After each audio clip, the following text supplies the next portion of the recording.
Hello, everyone, and welcome to Dice Jailers. Hi. I'm Jordan, I'm Bjorn. and thank you for joining us for our May one-shot special. As you On can a see, Sunday, because we fooled Yep. you. Yep, because what in the world is consistency? Not us. Not us. So before we go around and introduce ourselves, just a little thing for this one-shot, because it is very, very pirate-themed. Just be ready for pirate stuff. Also, Oh, good. to follow the rules of Twitch and YouTube, everything that I am about to say is for a game that you should play along with water, or juice, or soda. This is pineapple juice. Exactly. In the spirit of pirating and piracy and raucousness and entertaining everything, and also the original way that I played this one shot that I'm shifting and splicing around to make to do for this channel. While you're watching, all of you viewers, pick a player, your favorite, after hearing the character descriptions, and anytime that player rolls a natural 20, you should celebrate and raise a glass and watch me drink some of my water or juice or soda. And whenever that player rolls a natural 1, you should raise a glass and consume some of your water or juice or soda in quiet commiseration with your favorite player's failure. That is the game to play. It is quite fun, and it is very great to play with water or juice or soda. Only those things, because we are responsible. Exactly. So yeah, that's my beginning of the game things. Let's go around and introduce everybody. Of course, I'm Jordan, and I will be dungeon mastering this episode. And as always, by my side, I'm Bjorn. For this, I am actually not DMing, which is going to be a bit to adjust to. I am Sorota Moria, Triton Paladin, the Oath of the Open Sea. and then almost always by Bjorn's side, Hi, I'm Jamie. I'll be playing Jazara, a Tabaxi rogue. and my personal favorite of the party members. That's Oh, you, okay. Nate. I was like, well, that's clearly not me. I'm Nate. I am playing Wreck Fleer, Cobalt Monk. And the smartest of all of us. Yeah. I'm the smart. Well, Yeah. hello. I am Fifi, and today I will be playing Bellaril Grumbleborn, the hill dwarf lycanthrope blood hunter. Because why not try a blood hunter for the first time on a live stream? Sure. Yeah, What I could go mean, why wrong? not? Really good. It's Good not plan. like Good plan. it's not like people don't always have trouble with characters on live streams anyway. It's a good plan. So, let me just pull up my notes, and we can start this special May one-shot on Dice Jailers. So, welcome to the tropical island known as Bonneburn Reef. If it wasn't for all the pirates going in and out of this relatively small town on this island, this place would be considered a tropical paradise. It would probably also be empty. This beautiful, beautiful island is full of scum and villainy, but also some wonderful, wonderful freedom. Outside of the reach of just about every government, which is why this place is so often frequented by different pirates and mercenaries and people who don't really give a damn as long as you're paying enough. We open at a tavern called the Soiled Ship. The Soiled Ship is a open-air tavern. It's a large wooden floor on a platform with some small railings going around the outside, and the only parts that are actually covered are where the kitchen and the actual bar is. All the rest of the tables and chairs are just out under the open night sky. It is roughly 2 a.m. The nightly bar brawl has already happened. Most everybody is going to their homes to sleep, are unconscious on the floor near you, or are headed back to their ship's quarters. But you four are here with Valra and her child Zilfir, the owners, proprietors, and only staff of the soiled ship. What would you like to do? Are you saying we've already missed last call now? And Valra will look up from her sweeping and... For you? Of course not. Just let me... Zilfir, finish... Yes, roll him just off into the sand first, but then help me finish sweeping. And she will wander back over to the bar. Any of the rest of you want anything as well? And as you look around, you four see 3 other people that are still up and conscious. Why don't you describe yourselves? Sarota is about 6 feet tall, skin like the clearest ocean water. His hair is this very rich green, almost looking like fresh kelp hanging about to shoulder length. Has a scar along his left cheek and wears this heavy coral-colored plate armor with a massive hooked battle axe along his back.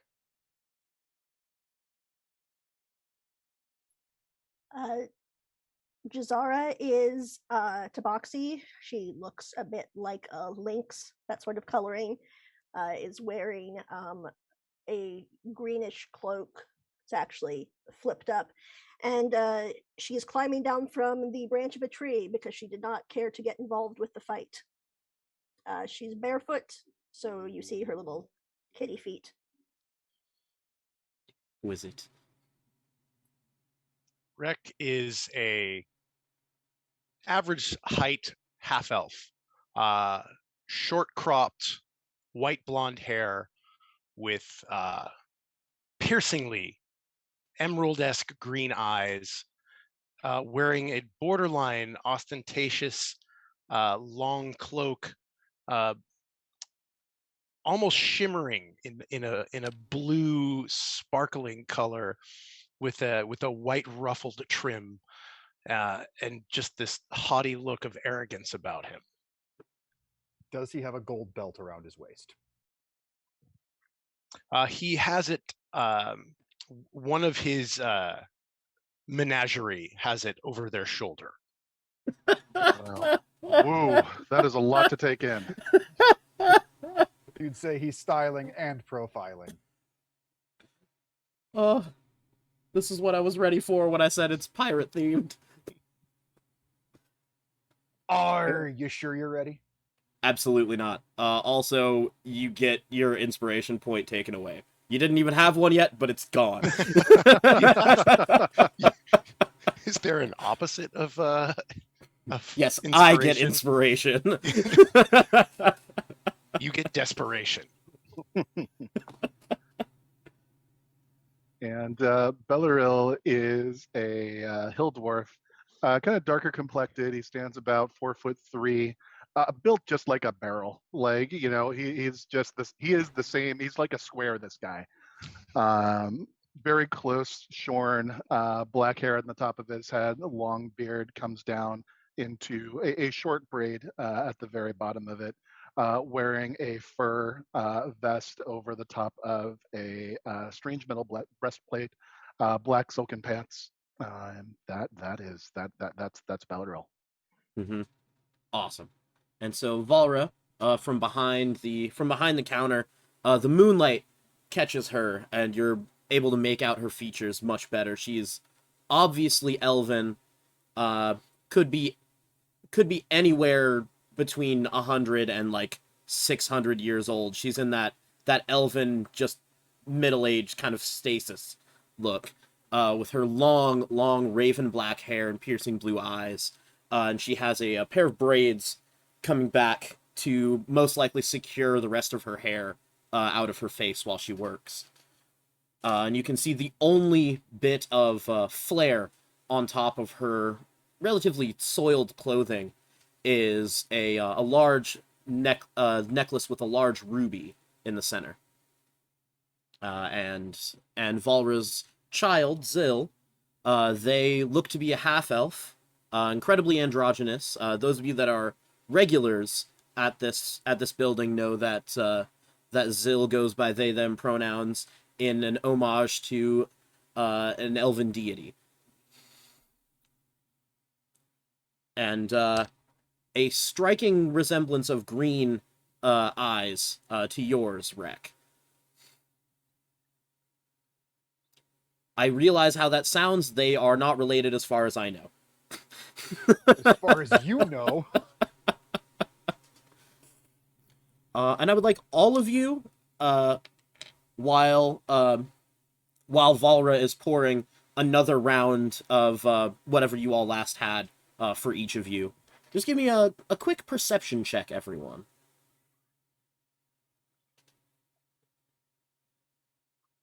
That would be a natural 20 for a 25. 11. 21. Also 21. Okay.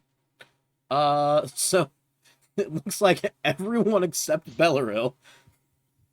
You notice while Zil is heading over and sweeping, they step on a floorboard that happens to pop up a ways, and Sirota, you notice that there is something under that floorboard when it pops up.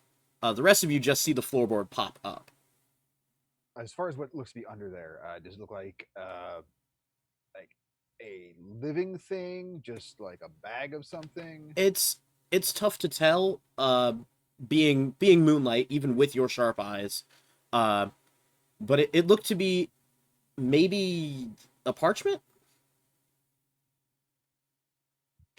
I'm going to head on over and check it out. And so as Zil is sweeping, can I get anything? I mean, Mom's getting you your drink. She's gonna do that, and I quite appreciate it. Happened to notice a little something here with the floor, caught me eye. Just gonna take a quick look see. Oh yeah, absolutely. And they step away and just kind of sweep another side of the floor.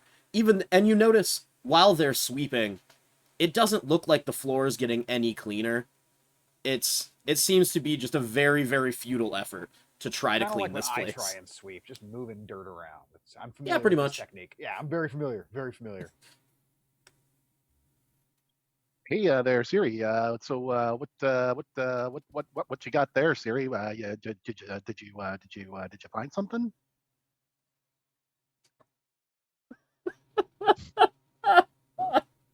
Well, I found two things. The first thing I found is a thought that you need another drink. The second, I'll let you know just as soon as I see what it is. I'm going to move that floorboard aside and pick up said parchment. And you see underneath there is it looks just to be a small piece of paper rolled up, and it has a wax seal on it, holding it closed. Give I me recognize a the seal. give me a history check.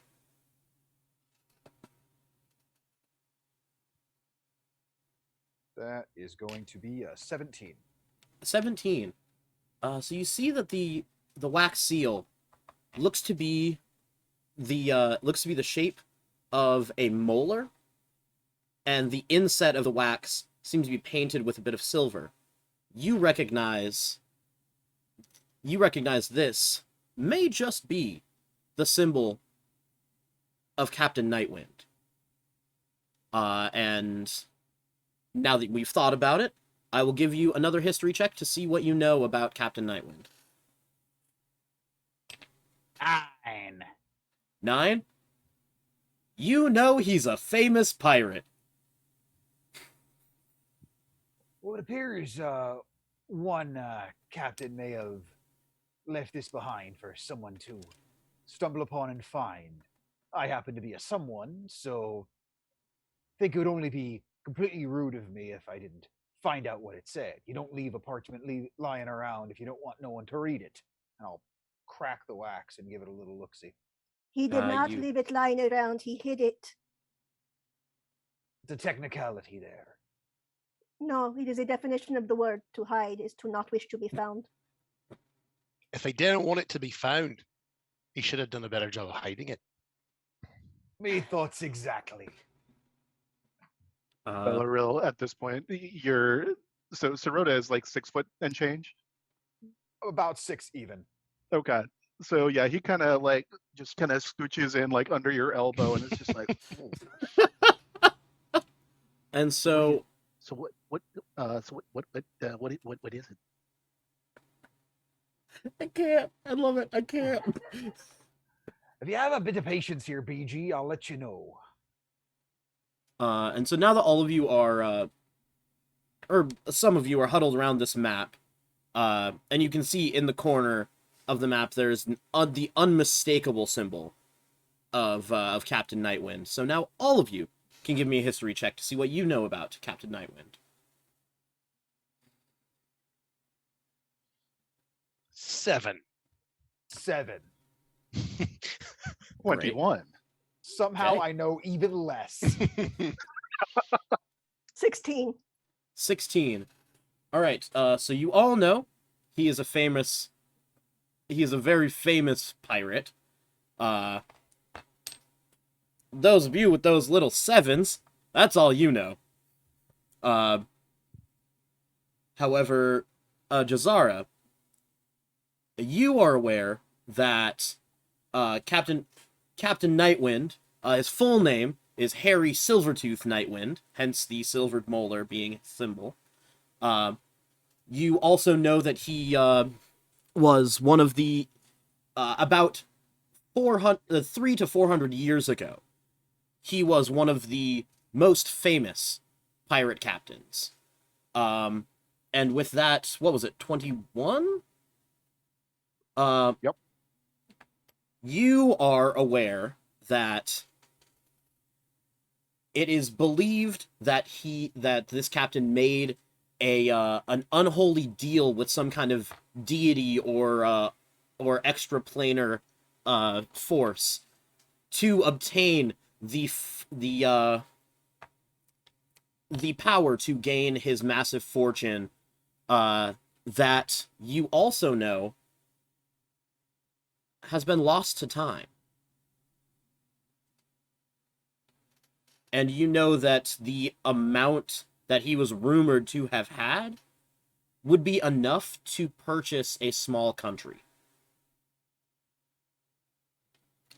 This map shows only 2 islands.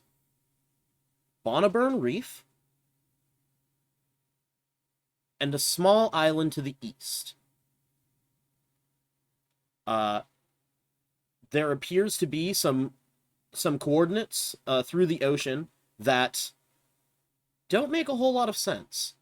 And all of you being seafarers, you understand how to read a map. But this is definitely in some kind of cipher. So then, the thing that you found here. So the thing is, the thing with the map. So this is with the Harry Silvertooth, the Harry Silvertooth Nightwind. So yeah, this is like the rumors about the deals, and then there's the lots of monies. Are you telling me his name's Harry or that his teeth were hairy? I'm kind of lost on that bit. Yes. His name was Harry. It was 300, 400 years ago. So Something like that. Yeah. the state of Yep. his teeth is how you say, lost to time. I mean, the map here doesn't seem to make a whole lot of sense. But I mean, could be lots of money. We could find it, but it doesn't make any sense. Maybe he was drunk. You definitely speak what I would call wisdom, talking about that lots of money we could be making here.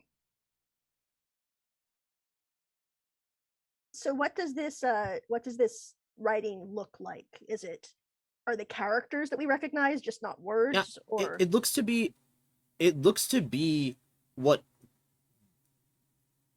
it looks to be normal coordinates that you could follow, but there's just a bunch of unnecessary extra numbers in it.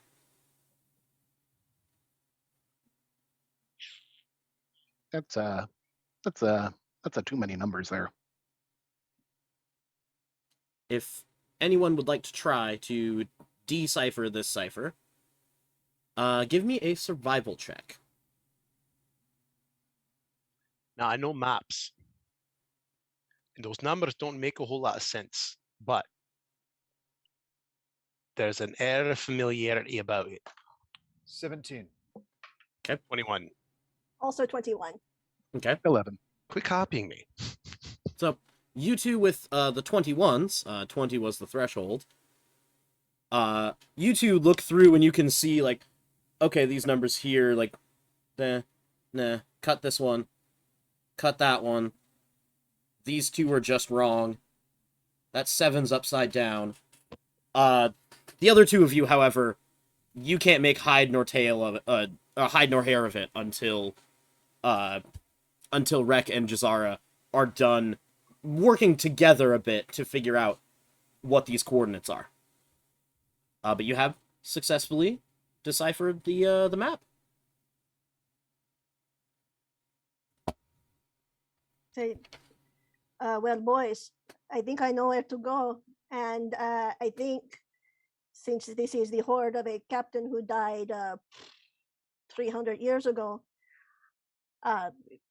it belongs to no one. We should go retrieve this. It is a victimless crime. See, now you're talking sense. Like I said, this was here for us to find and for it to be opened and read. I think it's time to go increase what fills our coffers. Do we, but now before we do that, do we? I mean, you did find it here. Do we just want to make sure with like Valra that it's not, that she didn't, maybe she didn't put it down there? Barkeep, we're taking this map. What map? Okay then. It's a fun game we play. We say we're taking this map. You say what map, and that's where the game mostly goes to. Look at you. You know how to play real well, don't you? Give me a deception check.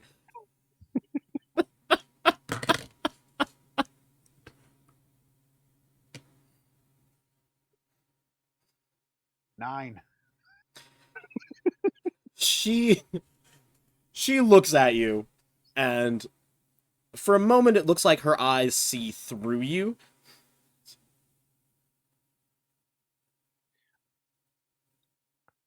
And she just stares. All right, fine. We may or may not have happened upon a map that may lead us to untold riches. So, since we found it here in your establishment, if me compatriots here are interested in acquiescing, it seems only right that you should receive a certain cut for the findings being on your territory. Now hold on there. Did you know this map was under your bar? Because if you Not didn't, a clue. you don't have a stake in it. You're not wrong. But it fact, would be... If we hadn't come along, you'd still have no clue that it was under there. So I'm suggesting, nay, I'm insisting that we take this map. Give me... an intimidation, I guess. Bellaril makes his way over to Jazara and just kind of, from under the elbow looks up. Oh, that was unexpected. Mm-hmm. 18. I'm sorry. Yeah. What did you not expect? A pirate being a thief? No, I didn't actually expect him to Let's not throw words around that we can't take back now. I'm not a thief if I'm taking something that someone did not have any clue was in their possession in the first place. And Valra will just... We've already had the fight for tonight. Can you not? I was a little upset to have missed the scrap. It happened early tonight. I don't know what to tell you.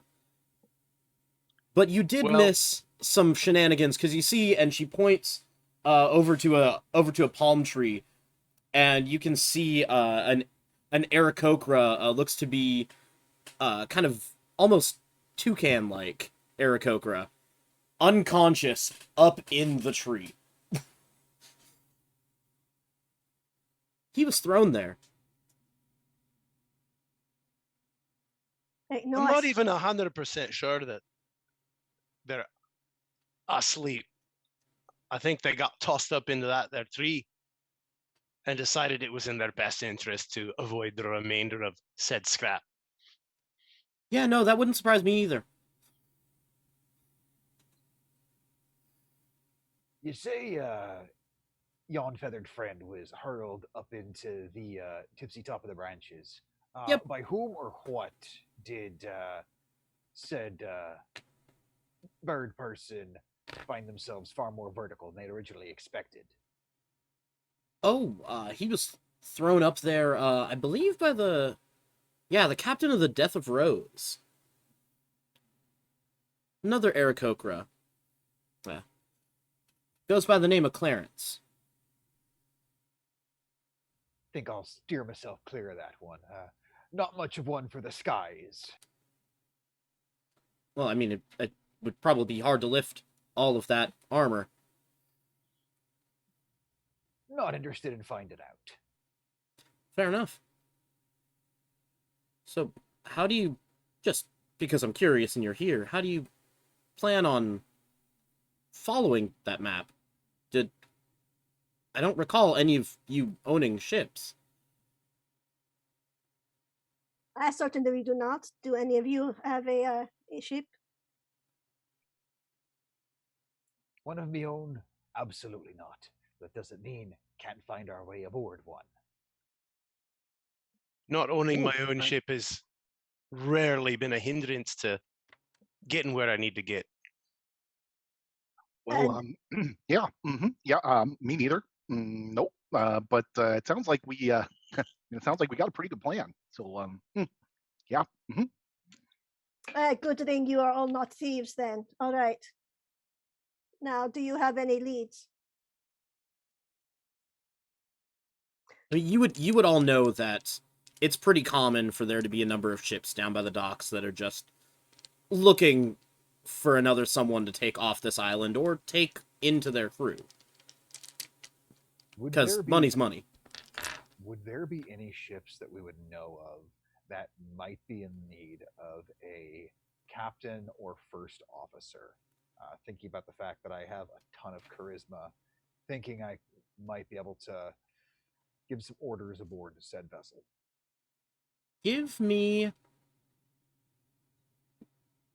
see, what's be good for a random luck roll? Just give me a percentile roll.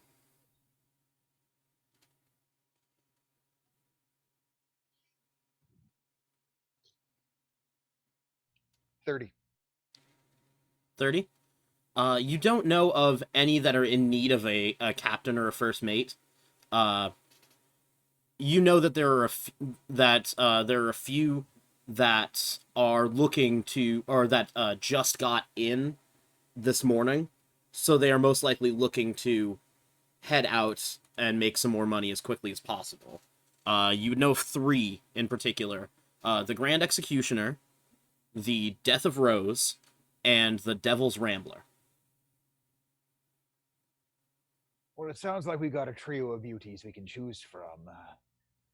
Maybe difficult to convince them to go where we want to be heading without revealing information about said map we've got, but don't know about you all. Would love to keep as much of that under me hat as possible for as long as possible.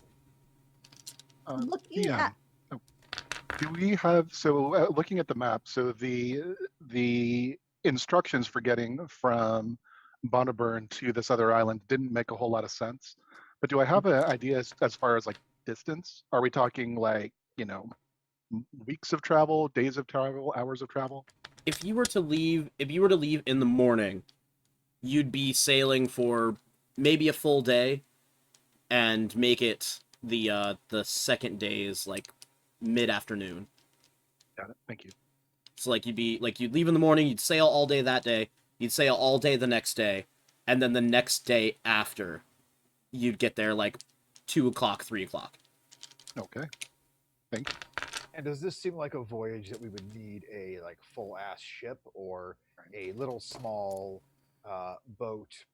I would say hypothetically manned by 4 individuals. Would that be plausible, knowing these waters as we know them? I mean, It's Siri, with those arms, you're a man and a half. it would look like the way that you're thinking it's taking you, that a smaller ship would be more advantageous. Well, why don't we just find ourselves a small vessel?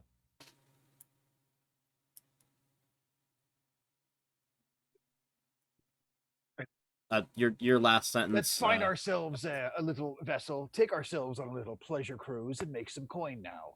No sense in getting an entire boat and crew all messed up in a voyage. Why, who knows if the treasure is even there? Why waste their time? There's no need to be bringing more people into this than is necessary. All right.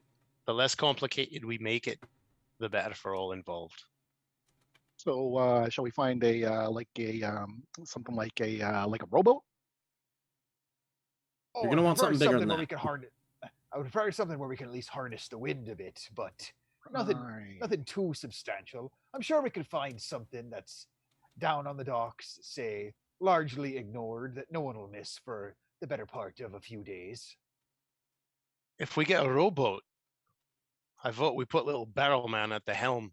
He looks rather stout. I mean, you're not wrong. I do look like a barrel. Certainly do. Barrel or little Grumbleborn. I want to head down to the docks and see if there is a small-ish boat that 4 people could pilot that has, both oars and ideally a sail. So you head down to the dock, and as you all, being familiar with this island, know the dock's not huge. There's only enough room for about 5-6 ships to be docked here at any given time. And it looks as though there's one large vessel docked here. The other, and there are 3 others. The 3 that came to mind to you while you were like, well, what ships are here? And then a small rowboat. Well, that just seems rather convenient there. Perchance this is our opportunity for profit. Is there anybody near said rowboat that looks like it might belong to them? There is no one near that rowboat. I don't know if this is I don't know what kind of check this is, but given that my character knows shit about traveling by sea, is a rowboat a very stupid way to try to get someplace 2 days away? Give me a survival.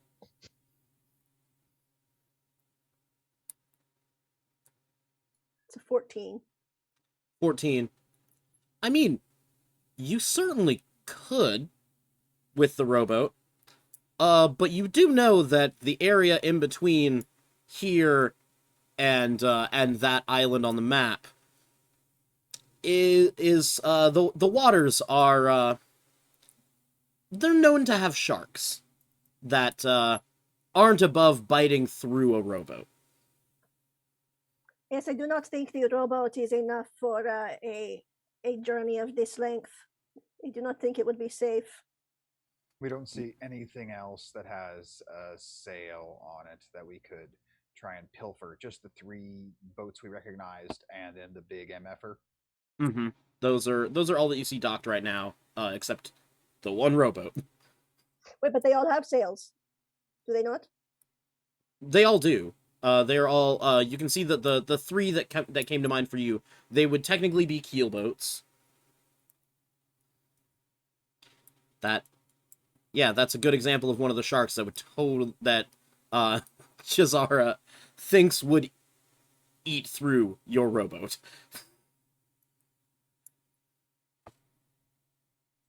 I do not like fish that are bigger than me. It is unnatural. She says, kind of eyeballing Sorota. Seen men die by shark. It's not a pleasant way to go. That being said, I think a larger boat is in order.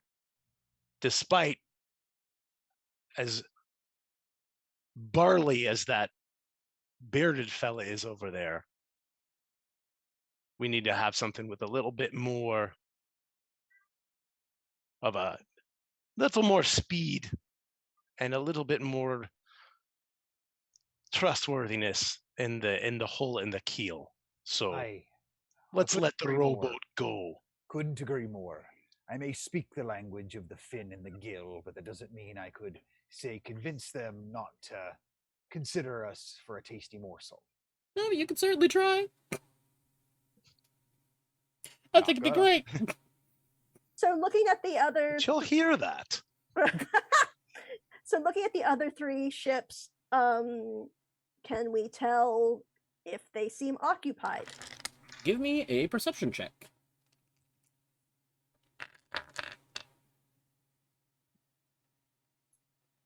That's it. Oh wait, no, my 8's automatically a 10, so that is a 21. 21. You can see that, taking a better look at these different ships, you can see the Grand Executioner, it looks as though it is less staffed, but that is partly because it is a slightly smaller keelboat. It looks to be smaller with a, quite a large sail. It looks to be set for speed. What is and the it- giant ship? The giant ship, looks to be a man of war. Let's see the name. Looking at my notes, is the name of the ship is the Velvet Quipper. You can give me a history check to see what you may know about that ship. Oh. You don't. I'm just gonna elbow over to Rec. Hey, if you don't like the little one, that's a big one up there. Maybe we should go with the big one. It's a big one. It's much bigger. You wanted a bigger? That one looks like fun. What do you think? Do you think? The bigger boat would be a good idea, lad. Right? How about we go take a gander and see if we can't find any layabouts to hop on board with us. Mhm. What do you think, Sarota? Now, are you asking him about the Gigunda MFer or just the larger, the Grand Executioner? The big one that The Velvet Paladin. Quipper. Yeah. So also Jazara, the continuation of your perception check from earlier. You also see, like, so the Grand Executioner looks like it's built for speed, looks to be a little understaffed. The Death of Rose looks to be a very average keelboat. And you can see there is one person up on the bow walking patrol, watching over it. And then the Devil's Rambler looks to have a hull that is slightly more armored. It also has two more ballista on it than the other keelboats. I'm up for checking out any and all of these, including that gargantuan piece of beauteousness I see there as well. Well, from what I have observed, the gargantuan piece of beauteousness is too big for 4 people to pilot. The Devil's Rambler there is the best armored, so if someone comes after us, we are the best able to defend ourselves.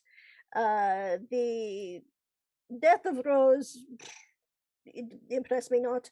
And the Grand Executioner is the fastest. So my personal vote would be for the one that is hardest to catch.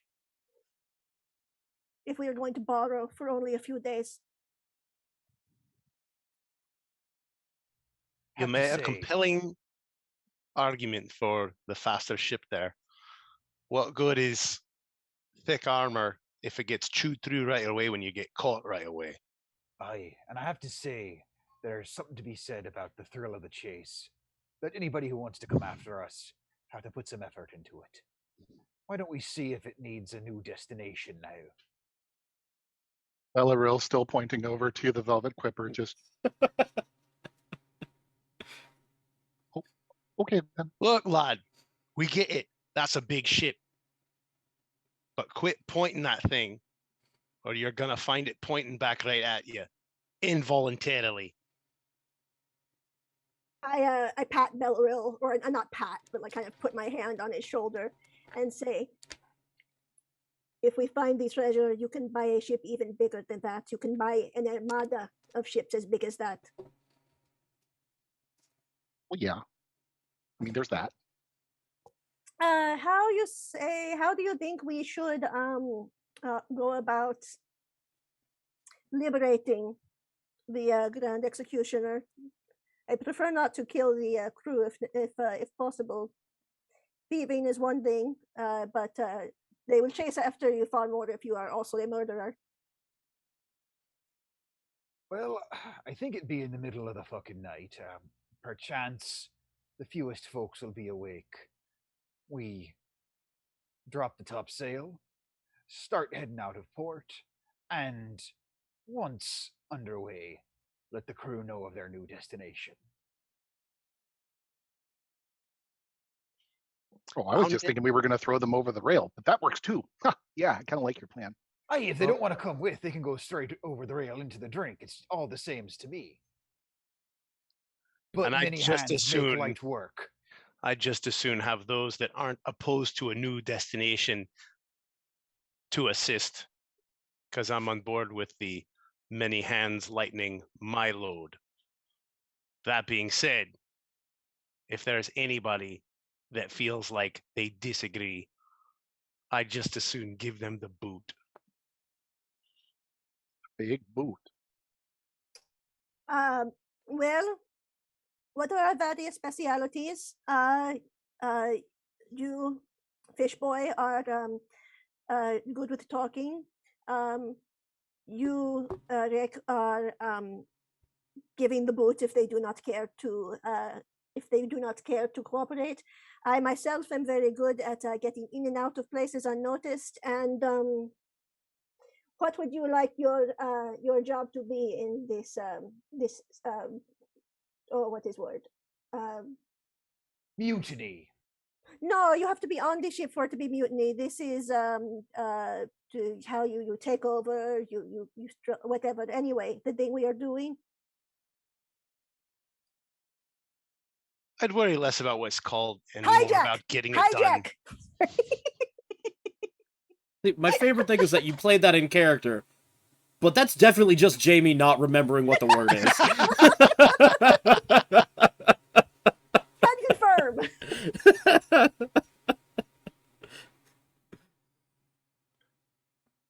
I'm happy to give anyone the boot that don't want to be there. I'm also happy to do my very best to encourage them that it's in their best interest to assist us on our journey. They'll get their boat back. I don't want to keep it. I just need to use it. But anyone who vigorously disagrees, they can take a long swim or they can take a short swim. This is what I am saying. This is your job. My job is to sneak about. What you do, Grumbleborn?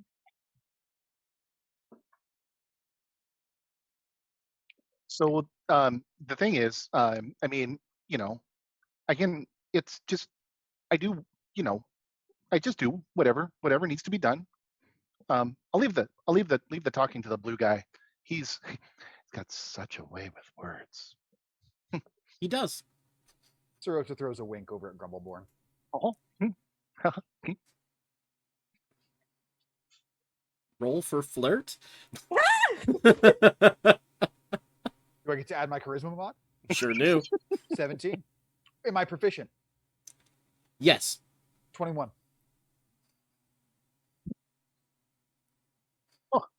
is it hot in here, or is it It's probably your 2-foot-long beard. It's rather thick, and you're pretty well clad, so it might just be you. All right, there's actually all sorts of great venting in here, and I don't need to know. Right. Jazara, I officially now know more about dwarven clothing than I had ever intended to learn in my life. Thank you kindly. while this You're is happening, Jazara has rolled her eyes, flipped up her hood, and gone to stealthily climb the ship. Give me a stealth check, and then either an athletics or an acrobatics, depending on how you are climbing. The stealth check is 18, 19, 20, 21, 31. Jesus. And the acrobatics is dirty 20. Okay. So while this conversation is going on, Jazara just disappears into the night. And just as you three are noticing that Jazara is no longer in this little squad with you talking, you look and you can see her very quickly leaping up the side of the boat and slipping onto the deck. And you see no one up on the deck currently. All right, I want to sneak around. I know I saw one person on the deck, didn't I, before? Yes, you did. All right, but they're not here now. Yep, they seem to have gone below decks for a moment. Cool. Okay. What does it look like to get below decks? Is there by chance like a trapdoor or something? I mean, even with your base roll of a perception, you'd be able to see it. There's a hatch at the bow as well at the bow as well as at the aft. Okay. And is there anything on board that I could maybe, shove over a hatch so it would be hard to open, or that I could like kind of hold it forced close with? There are a number of barrels and crates up on deck, but you'd have to go and like test each one to see like if it's full or not, and that might take more time than you would want to take, knowing who you are as a person.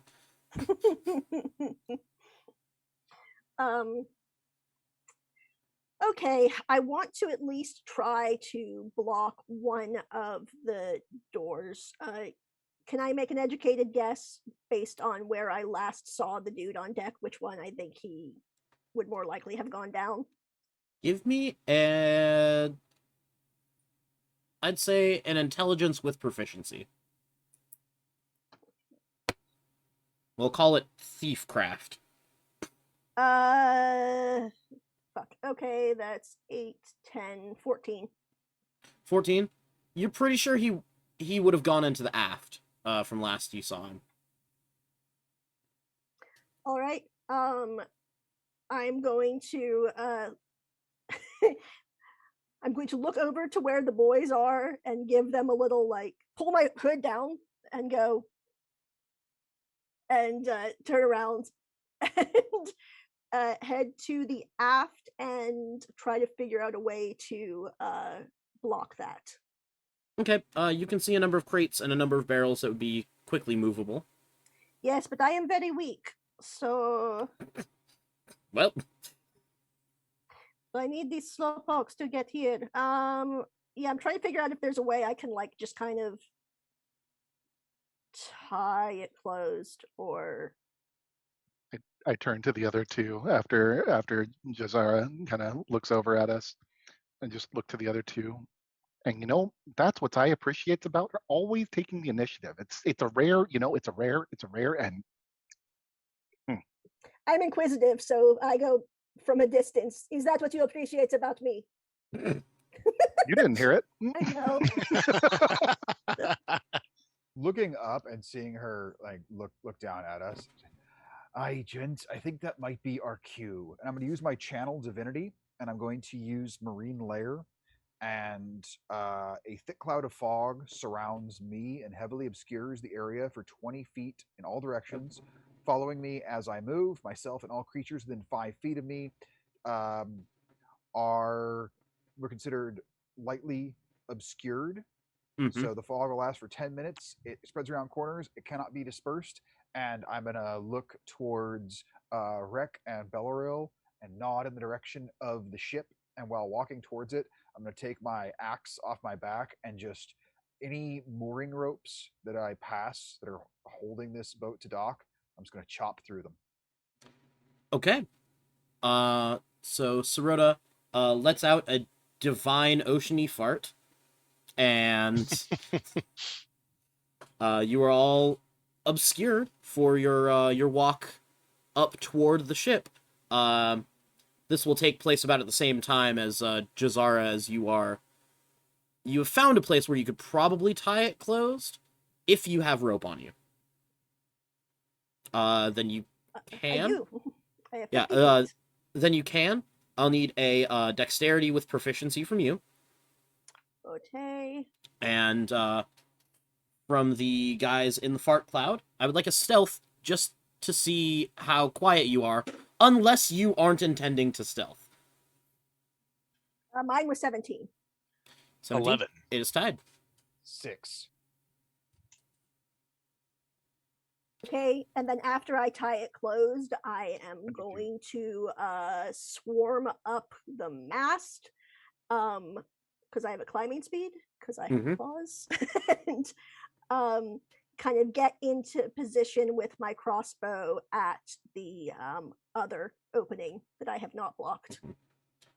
So, passing by, Sirota clanks and clanks and clanks in the middle of this cloud. It is pretty audible, but you are able to cut all the mooring ropes. There is you see the anchor is still in the water, but you are able to cut through the different mooring ropes pretty easily. And as you three in the cloud are headed up the gangplank, Jazara, you see the trapdoor from the bow of the ship flip up. Okay. I have a hood back up, so my stealth is at advantage, and I am going to shoot a crossbow bolt. No,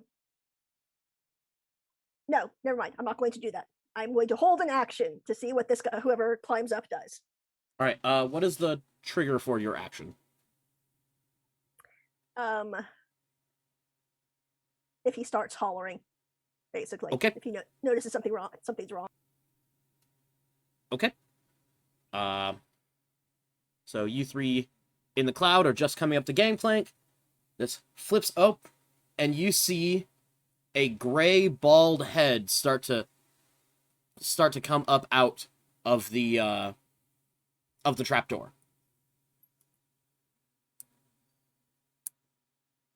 Did any of you do anything? Do I see him? All of you coming up the gangplank would also see this. Yeah, I'm gonna quickly and do my best to be quietly run up, try to get. Can I tell which way he's facing? Which way the head is facing? Hard to tell with the top of a bald head in this split-second decision making. And is the trapdoor up, or is it open and laying flat? So the trapdoor is up. It seems to be, when it's in the open position, it looks like it's at 90 degrees. And it opens to where the door is up behind him if he's coming up out of the trapdoor. Okay, I'm going to quickly run around to the far side of the trapdoor. As it's so if the trapdoor is here and the opening is here, running around to here. All right, give me that stealthy bit. 23. 23. Okay. Bellaril, you'll have the chance to do like an action of a thing in this moment. just going to kind of hunker in next to Sirota, trying to make as much cover from the cloud as possible. Seeing Rek run forward, I'll go ahead and draw the crossbow. Okay. What was that stealth Rek? Mine was a 21. Mine was a 23. Beautiful. All right, and Sirota? And I can't tell if this guy's facing me or not. Not quite yet in like the split second that this decision is made in. Alrighty. I'm just gonna look up towards Jazara. I'm just gonna shout, "Drop the topsail!" Okay. And at hearing drop the topsail, the rest of the body attached to this head is going to come up, and you can see this is very clearly a Goliath gentleman coming up, and he looks, and I need all of you to make an intimidation check. I know you're not meaning to, but the surprise of it still will come out at him.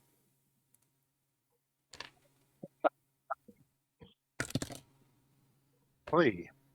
30, 20. Okay. 11. 11. Great. Sorry, was that all of us making the intimidation check? All of you, yes. I mean, to be fair, I'm fucking hidden, so I can't be scary when I can't be seen. Yeah. 13. Man, I just look like a barrel next to this big Triton dude. So, you know. What was that? 13. 13. And so he's going to pop up, look at all of you, and see this otherworldly fog. And just, oh, don't. Look. Just take the ship. Make yourself useful. Raise the anchor and get the fuck off me boat. Give me a secondary intimidation check. 26. 26. He runs to the center of the ship and starts to pull on the wheel that brings up the anchor, and does it very quickly, as he is a very strong Goliath. Like, you can see, even in the moonlight, you can see the muscles in his back are huge even for a Goliath. And he looks, come on in, and just jumps over the side. With a 26. I Alright. love it. I am swarming up to do whatever I was told to do with the math.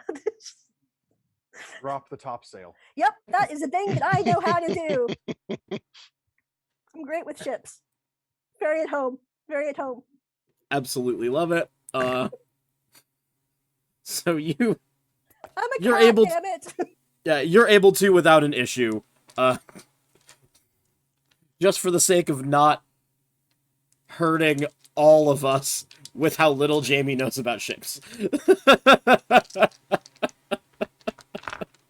And you're able to let out the sail, and before really anyone seems to be the wiser, other than that Goliath that you scared away, you are out to the sea. I am going to use one of my Triton abilities of control of air and water, and I'm going to cast Gust of Wind to help push the ship along and get us away from this dock a little faster.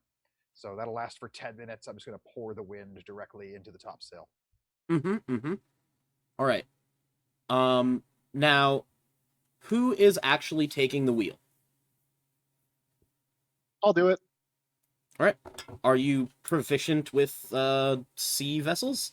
God, no. Even I better. am, so I will. All right. You need And to I'm sorry, you need to turn to Phoenix. Look at me. I'm the captain now. I feel like I would see him try to jump up on grab the wheel, and just look at me like, I don't think so, lad. Anyone else with even a smattering of familiarity with a seagoing vessel should be up there, because you're facing the wrong way. you in fact were. Aye, Mr. Bellaril Flair. pulls one. Bellaril pulls the. Mr. Flair. I was wondering if you might be willing to go below decks and make sure that we don't have any stowaways aboard our new vessel. Well, that's a fantastic suggestion. I think I might just do that. Somehow I thought it would be right up your mast. Seagoing puns. Gonna want It's a bit. you gonna want some company there, Wreck. Want or not, you're coming with me. You got it. And just grabs him by the scruff of the neck, pucks him down the trapdoor. Yep. I would like either both of you to give me. Okay. I would like either both of you to give me an investigation, or one of you at advantage. I'll do an investigation. 18. Also Okay. 18.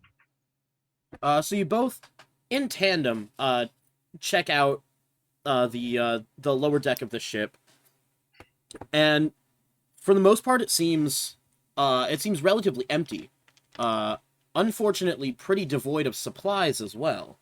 But it appears as though this particular ship, almost the entirety of the crew had taken their possessions with them onto shore. It seems like many of them may have abodes on the island. So you seem to have chosen basically an empty vessel.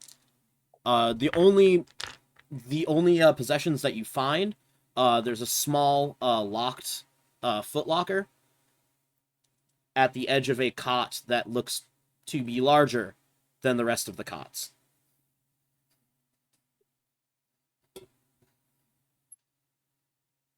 Go open that locker, lad. Let's take a look. Okay. I'll go to the locker and I will attempt to open it.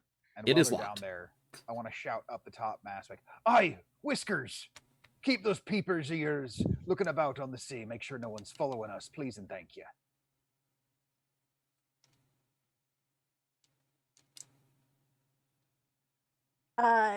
My name is Jazada, but all right. And yeah, I'm gonna be lookout. All right. The footlocker is definitely locked. Okay. I am actually proficient in thieves' tools. Oh, hot dang! Look at you! All right. So yeah. So let's see. Proficiency is +4. And this is dex based or just the proficiency? This is dex and proficiency. All right, nice. A 19. 19. And you're able to very quickly pop it open. And Oh, God, inside it's there's gonna a blow! shark No. just because of that stupid puppet. No. But inside you see a relatively large pair of boots, as well as a looks to be freshly laundered loincloth, and a pair of pants that are much too large for you. Okay. I take the loincloth and the pants. Well, so here's what I just kind of keep pulling the pants up and pulling them up and pulling them up and pulling them up. And then I throw the loincloth over at Rec. Don't worry, Now- it's clean. It's gonna be fine. But you know, there's They some might boots be too. clean, but from the size of the pants, I'm led to believe that these might belong to that Goliath lad that we booted off the boat. And there's no Obviously. cleaning a Goliath's loincloth to the capacity that I want to hold said loincloth. So let's not go bandying about the undergarments of such grand in stature and poor in hygiene. LRL could use it as a parachute. Right? Undergarments of Bellaril unusual considers this and is size. just like, okay, you know, that was a lot of words for they were still dirty, but you know, okay, Rec, no problem, Rec. There's some boots in here too, and I'll throw the boots over at him. And as you catch the boots, they seem to shrink a bit. Well, now, if Oh. that wasn't an interesting development, How did you do that? that wasn't me. How did I do that? It definitely wasn't you. I'll go look at the boots, and Yeah, Yeah. I'm gonna be like, I I'll look at the left boot. want to do a little bit further poking about with said boot. And these boots, they look, as you start to investigate further, you can see, as, I guess, but either of you, if you are proficient, give me an Arcana check. I am. Likewise. Ooh, natural 4, 10. 24. 24. So with the 10, you know that, well, magical items sometimes resize, so maybe it's magical. Wreck, you're like, oh yeah, these are enchanted boots for sure. Hey, barrel fella, put these boots on. I want to see what happens. Okay. I take off my boots, I throw them over to Rec, and I put on the new boots. What did I tell you about throwing undergarments or garments of soiled nature at me? Me. And the boots, they feel very comfortable. You can Oh. see they have 3 different straps going up them, and as soon as you start to put them on, they resize to your feet. Oh, these are comfortable. But other than them resizing to your feet and them feeling comfortable, it doesn't feel as though they have activated in any way, shape, or form. I'm just going to, as you do with new shoes, take a little bit of a slow walk around the area. Make sure Yep. you press down in the front to make sure there's enough room for the toe. Room for the toes. Bunions are a real thing, and not good. Got to squeeze the is- side a couple times. Yeah, there is exactly enough room in the toe. Well, this is great. New boots. Click your heels together. I'm curious. You mean like that one with the show with the slippers? Sure. There's no place like home. There's no place like home, and I tap the heels together. As you tap your heels together, nothing happens. Nope, didn't work. You get teleported to the abyss. No. Yep. Bye. Boots of one shot.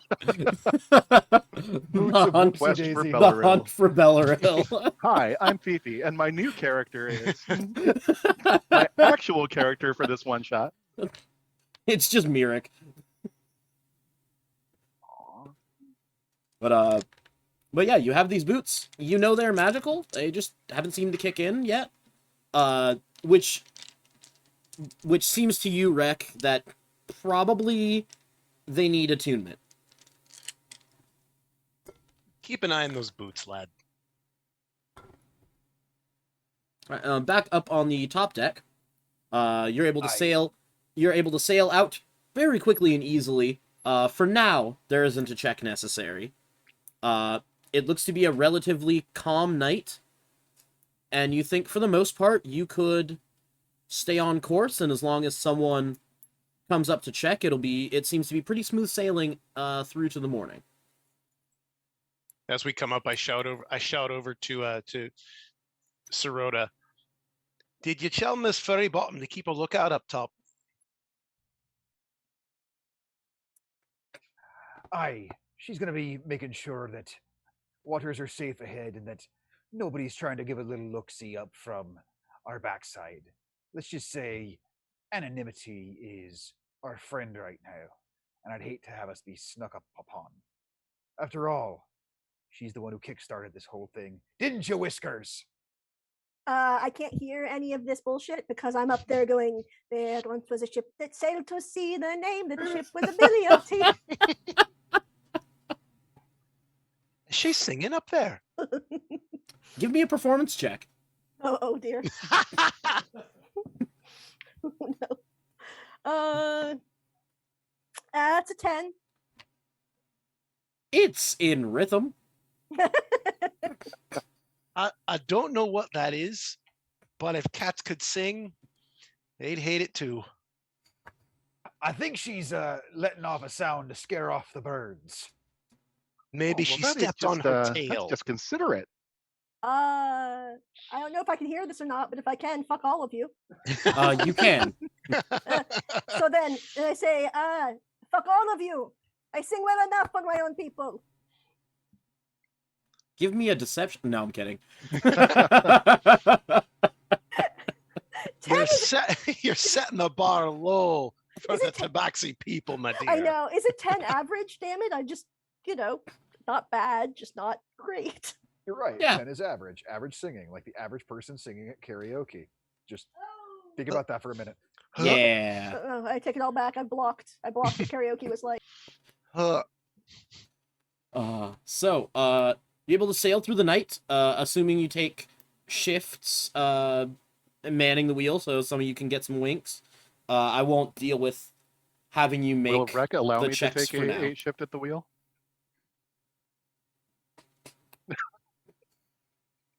Is anyone else proficient in sailing this motherfucker besides me? Oh, then you will have to either risk exhaustion by not sleeping, or trust someone that doesn't really know how to pilot the ship. I'm going to trust Jazara. Give me something that I need to stay pointed towards. Aye, well, you see the constellation there? Just keep the bow of the boat pointed in that direction. As long as you're sailing between those two stars, you'll be heading where you want to go. So you're saying second star on the right and straight on till morning? No, second star on the left. Oh shit, okay. So through the night, just to see if you stay Never on go course. there. Never go there. Just to see if you stay on course, Jazara, I'm also going to allow, although you didn't cast the spell, I'm going to allow you to have a D4 for guidance on this survival check. I'll cast guidance on her. She's already got it from you pointing out the stars. Survival? Okay. 17. Okay, we will see in the morning how on course you are. If there's any other RP that you'd like to do before the morning, now is the time. I'm going to be singing like the rest of the time because the guys were dicks about it. So all like 97 verses of the Wellerman. Then I'm Fair. going to try and harmonize with the ones I know. Then give me a performance check for harmony. Natural 20. So How Sirota, do you harmonize with something that's off key is what I want to know. Sirota comes in with a beautiful, deep, rumbling bass accompaniment to your singing, Jazara. And it is about a half a verse in before you start to just jump onto what he's doing. And although he's singing a harmony line, you're able to take that as a cue for where to place the melody. And it makes you better. Anything else? Bellaril will snore to the rhythm. Beautiful. Take a leave and go. So, surprisingly, you were able to make it to this point without really doing anything, but all of you can have the benefits of a long rest Hey-o. through till morning. And Tune And to the boots. Did I tune to the boots? Did I tune to the boots? you did attune to the boots, and they are boots of springing and striding. oh shit. Ooh. I think I used literally none of my abilities. So cool. You were able to find your ways around Yep. a number of things. And I used 2 of mine, so that was fun. I was assuming you would get into a fight, But you were able to scare the Goliath away, and you picked the one ship that only had one person on it still. So well done with that. Woo! So as far as the travel goes, I have a random encounter table that I will need one person per day to roll on. So you need to do one for this day of travel, another one for tomorrow's day of travel, and then you'll be there. I'll roll the first one. What do you need me to roll? Give me percentile, please. And let's see what happens. Oh, and to give you an idea of this ship, it's a regular sized keelboat, and as far as armaments go, it has one ballista up at the front of the bow that can be rotated 360. That percent. What was that? 33. 33. 33. All right. Let's see. Let me just pull up things from the things. Things from the things. All right. Ooh, boy. It's never something you want to hear your DM say. No, I'm not into it. All right. Not my kink. Let me just get one more thing ready. It's the Aqua Tarrasque. But I did think about adding something like that into this, but I did not. All right. So as you're sailing on, it seems to be a relatively clear day. Thankfully, you're not stuck in a doldrum, which would have made this exponentially more difficult and just time consuming. I would like your assuming that Sirota, you have taken the wheel again. Give me a let's just call it a survival. With an added, we'll say survival with an added D4 because you're proficient in sailing. Because I really don't have a good mind for what That's a the associated dirty stat 20. would be. Dirty 20? Yep. Great. So, oh, I forgot. For everybody watching, since we're now at the ocean background. Anyway, Sailing. I'm sailing And away. Jazara. I am assuming that you are keeping lookout again. Yes. All right. Then what I need from you is a perception check. All right. Hang on a second. I have something with this. Is it just that I can't roll less than a 10? Oh, okay. Wow, that's useful right now. So it's a 21. A 21. So you very quickly see a it looks to be off to the starboard side of the ship. You see, is that 7 different shapes headed directly toward your ship. You can't quite tell what they are, but they do not look friendly. They are currently 100 feet away. Incoming, starboard side, 7 unidentified something. Are they on top of the water or underwater? Under. On there. How fast be they approaching? It looks like they will be to you, because you'd be able to do this calculation pretty quickly, but they'll be to you within a matter of 10-15 seconds. Oh, we have about 15 seconds. Belaril will pull out a crossbow again. Okay. Well, we certainly don't want that. So, and he just runs over to the starboard side of the ship. Yep, I'm going to pull my shield off of my back, battle axe where I can reach it, and just get ready for what's about to happen. And I would like everyone to roll initiative.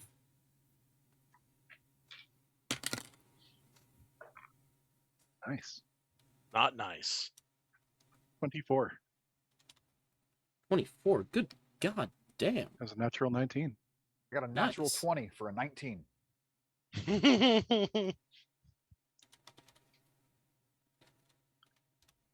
You said 24, Bell? Correct. Okay. What did Jazara get? 14, which is bullshit because I have advantage. Ah. And Sir Rek? Say it with me, Bjorn. 9? All right then. I'm doing math real quick, and I'm not that great at math. It's all right. They still go after all of you. So you can see these. You can see these shapes heading directly toward your ship. I don't suppose, Bjorn, that you have the keelboat stats pulled up already. I don't, Because I but know how can you find are as a them person. quickly. I can find Yeah. them quickly. Because you are piloting, you will be able to be in charge of the ship's actions.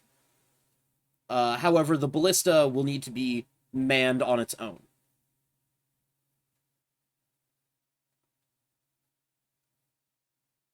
But you are able to take actions for the ship on your turn.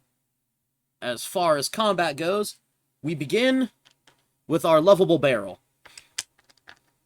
Oh yeah. So that's me, and I look out. You said they were about 100 feet away. So I'm looking. Do I have any idea what these things are at this point? Give me a nature check. Nature. 18. 18? Oh, these are sharks. These are sharks. Okay then. Now let's see here. And I think if something has the loading property, I can only fire it once. Yeah. Okay. So just with the crossbow, I will target the lead shark.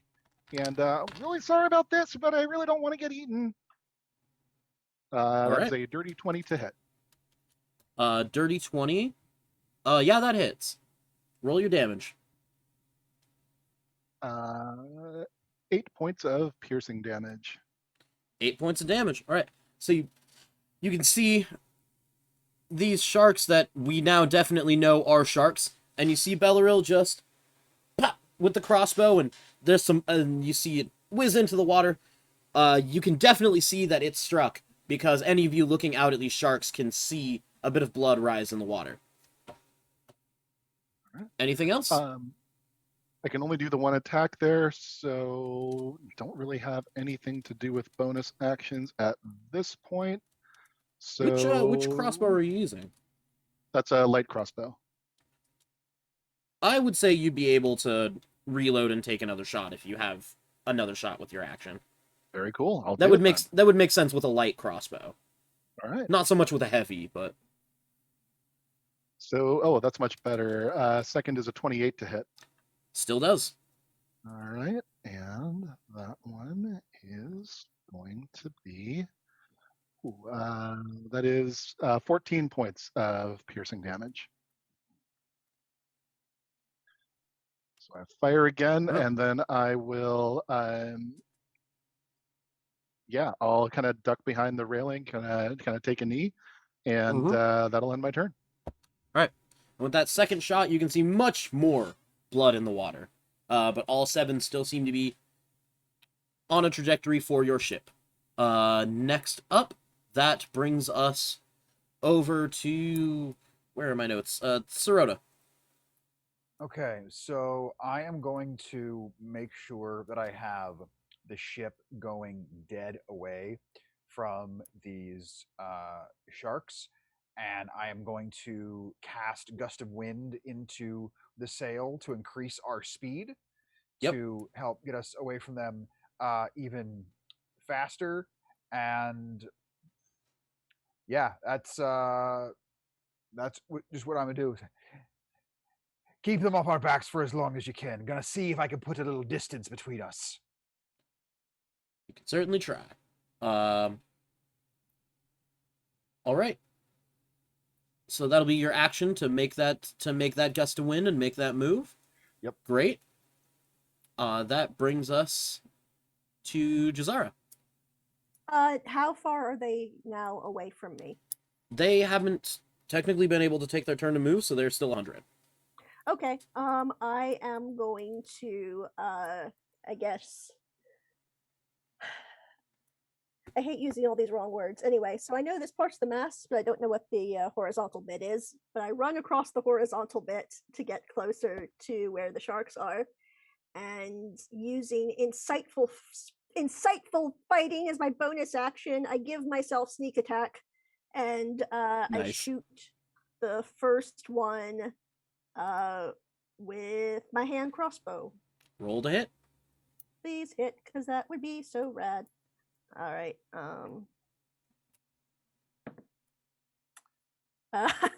It's a 24 to hit. 24 to hit. Sure does. Okay, this is a lot of dice. All right. It's cocked. All right. 6, 10. 1, 2, 3, 2, 3. All right, so that is 25 points of damage. All right, so you can see Jazara run across the horizontal bit Fuck off! and fire a shot out at the lead of this pod of sharks, if you will, and the bolt streaks into the water, and there's a good amount of blood that you can see in the water, and only 6 shapes are moving toward your ship. Woo! Yeah, don't fuck with me. I'll just start saying random ship parts. I'll be like, mizzen mast, that's a thing, right? I keel haul it. Just say it, it'll be great. This is on the internet forever. Oh, she's real graceful there, running across that horizontal bit. Mm-hmm. Yep. Yeah. That all-important horizontal bit. All right. That brings us over to Rek. How far off the side of the boat are they? Well, now that the boat has moved, they would actually be 135 away with that gust of wind speed.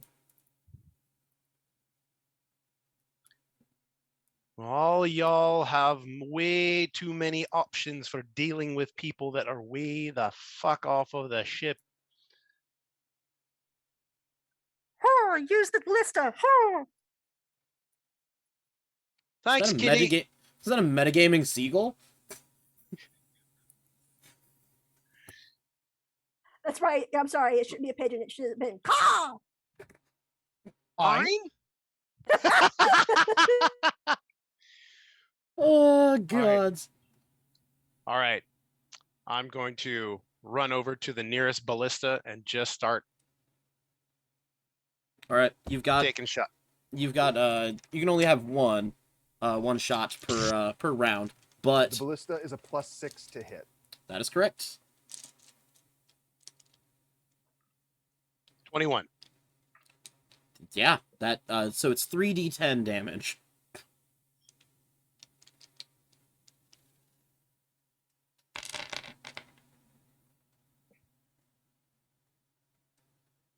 And that's 16. 16. And just into the next one in line then, yeah? Correct. All right. So you see Rek hop onto the ballista, swivel it around to the side, and fire off one of these big old bolts, which right next to the ballista are a large barrel full of more bolts. So don't worry about counting them, because that's a nightmare that I don't want to deal with. And this large ballista bolt flies out and pierces into the water, and there's yet more blood. And still 6 shapes headed toward you. That brings us to the shapes' turns, the sharks', and they're all going to double move. So they are now, let's see, math, 50 feet away from the ship? Yeah. Well, 55, but that's splitting hairs. And that is their turn. That brings us back around to our lovable barrel. Aw, he called me lovable. So I bring up the crossbow again, and I kind of call over to Sirota. I just realized these are in the water. They're not going to land on us, are they? And then I will pop over the rail and shoot them twice. Roll your to hits. And also, anyone that heard that, give me a nature check. 16 and a 25. The 16 does not hit. Oh, all right. 11 on that nature check. Okay. 9 points 0. of piercing damage. Oh. So what's the damage on the hit? 9 points of piercing damage. Love it. There is more blood coming from that first one in the pack. It's underwater, so the descriptions are real spot on. But the six of the 7 shapes that started still seem to be headed toward your ship. That ends my turn. Those of you that rolled the nature checks, if any of you got a 15 or higher, None of us. never mind. Great. Love it. May I be included on that nature check? Yes, you certainly can. What even is nature? That is a 15 exactly. 15 exactly. So Yes. you know, you jog your own memory basically by saying, like, they're not going to jump up and get us, right? The sharks in these waters definitely will jump onto and basically beach themselves on the ship for a bit. They do then tend to slide back into the water, but they'll jump up to bite you and try and drag you into the water in these waters. You also know that for some reason the sharks in these waters know to attack the boat itself to try to capsize it. It's dangerous waters, baby. It's a Sharknado. Not yet. Oh, crap. That may or may not be one of the things on the random roll chart, but... but that moves Marvelous. that moves us over to Sirota. How close to the surface of the water are these sharks? They Like, they're close, are there fins popping out the top like cartoons? Yep. Full fins out. Awesome. In that case, I am going to keep my concentration on the gust of wind going into the sail, and I'm gonna shout out, "Nice shot with the ballista, Mr. Flair, but take the wheel." And I'm gonna walk over I'm gonna let go of the wheel. I'm gonna walk over towards the edge, and I am going to look in the area where these sharks are, and I imagine just from ocean spray coming up over the part of our boat, there's some wet spots. I'm gonna reach down on the ground, pick up a single drop of water, flick it out over the edge, and I'm gonna cast Tidal Wave. Oh. So All the right. the area that it hits is 30 feet long, up to 10 feet wide. So 30 feet long, 10 feet wide, and 10 feet tall. And this wave is just going to crash right into where these sharks are. However many of them it can hit, need to make a dexterity saving throw. I mean, if it's 30 coming out this way, Yeah, then it could hit all of them. rad. They can all make dex saves now. DC 17. 17? Yeah. Let's see what happens. Sharks are totally dexterous.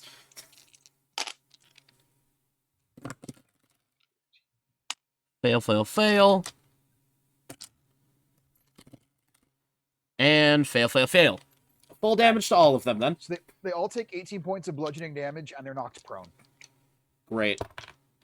I mean, you can't really knock prone in the water, unfortunately. Do they have an immunity to the prone condition?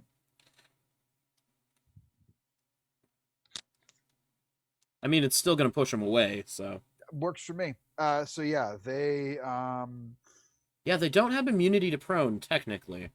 Yeah. So they're upside down, as Something we like all that. know. Throws it, that is something that sharks are not good at, is being upside down. So there you go. They can all take that damage. And how far are they pushed? Tidal Wave does not push them back. Oh, that's right. It's just the smack. Yep. Right. But so yeah. all of them. They all seem to have taken that damage. So the rest of you see this little droplet of water get flicked out by Sirota, and then just a wall of water pushes out from the side of your boat toward these sharks, and seems to have stopped them in their tracks momentarily. And actually, because the keelboat's not very big, I would probably have enough movement to walk back over to the damn wheel, because it's probably only like 5-10 feet to get over there. You absolutely would. Then I'll go back to the wheel, grab a hold of it, and say, "Belay that order, Mr. Flair. Have at ye." All right. So that brings us to Jazara. How far are the sharks now from me? They would still be in the place that they got up to, so 55 feet from the ship. So Okay. probably Pythagoras math. Oh, fuck a duck. All right, we're just going to say it's within 120 feet, right? It definitely is. Okay. I am going to use steady aim to Mhm. give myself advantage on my next attack roll. And I believe if I have advantage, Mhm. that means I get sneak attack. Yep. So, whichever one's in the front now. Yep. That is a 24 to hit. That does. And I really like rolling all these d6s. Oh, what the fuck? I rolled 1, 2, 3, 4, 5, 6 ones. That is If you bullshit. picked Jazara for your favorite character, I know it's not a D20, but if you're playing the game. Drink a full soda. Drink a full soda. Oh god. Yep. Drink that soda or juice or water. Oh my god, I'm so bad. But hopefully Okay, not salt water, although it would be in theme. So that's 11 points of damage. Yep. And I think all these d6s are going in jail. There is quite a bit of blood spray that fills even more of that fills the water in the area. The rest of the blood had been pushed further away by that tidal wave, so there is now fresh blood in the water. That brings us over to Rek.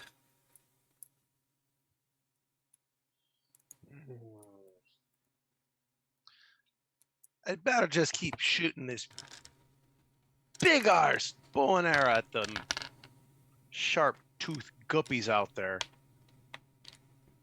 Give it a shot. 15. 15 misses. Buggering hell. So you see this big ballista be aimed and fired, and you added the +6 from the ballista, right? Correct. Okay. You see this big ballista get turned by Rek and fired, and you see the bolt fly into the water like before. But the water doesn't seem to get any bloodier. Anything you'd like to do with a bonus action? Curse at the fish. You curse. That brings us to the Sharks' turn, and they will use half their movement to flip themselves right in the water, and then use the rest of their movement to move another, 20 feet closer, and then the ship's movement still would have stayed, so that puts them to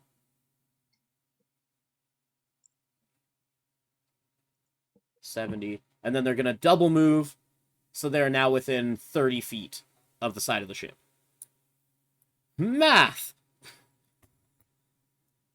That will bring us back to everyone's favorite barrel. Okay. What range are they at this point? They are 30 feet from the side of the ship. All right. We'll just keep on doing what we've been doing here then. So Fair. 2 shots with the crossbow. That's another 16 and a 22. So the 22 hits, the 16 doesn't. Oh, not Oh. good damage either. 7 And you points of piercing. noticed, all of you would have noticed that there are only 5 shapes moving towards the ship now. Not great on the damage roll, only 7 points of piercing damage. All right. You can see a large amount of blood come up out of the water. And so now that they have gotten a little closer, if there is like knowing that they can jump and try to pull me off the ship, if I can get behind like the mast or some type of cover so they can't just directly jump onto me, that would be my goal. There's plenty of spots, especially your height being what it is. There are a few barrels up on the deck that also you can Perfect. duck around. Camouflage as well. I love it. Absolutely. I'd even give you a little bonus to that. All right, that brings us over to Captain Sirota. So since they're getting fairly close, I'm still going to keep steering the ship.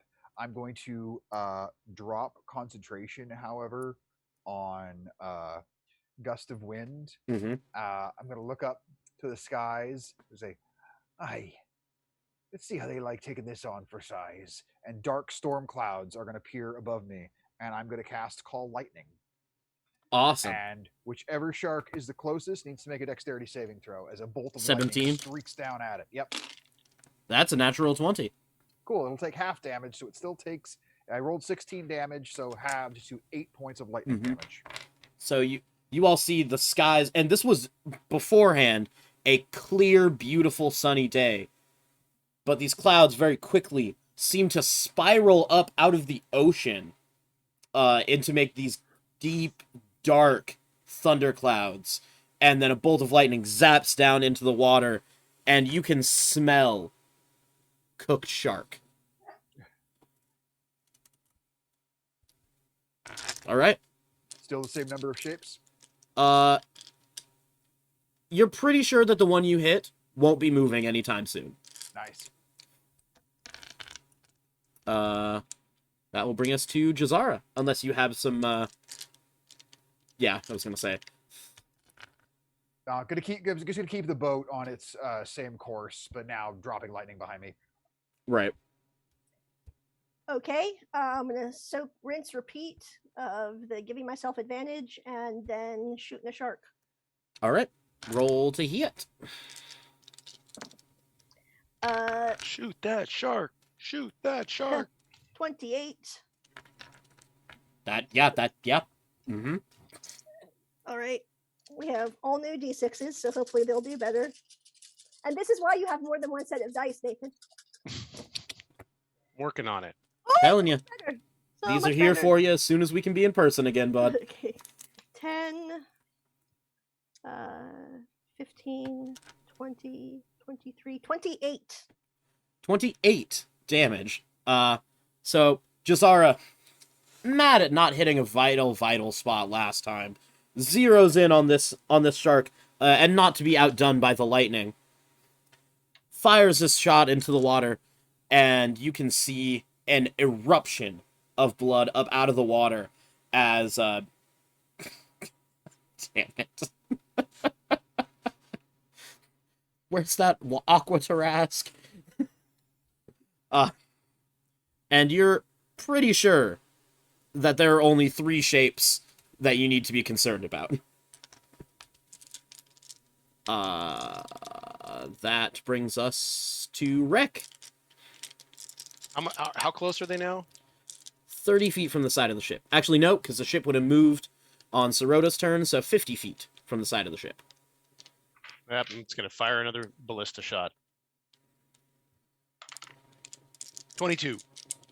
22, that certainly hits. Roll that 3d10.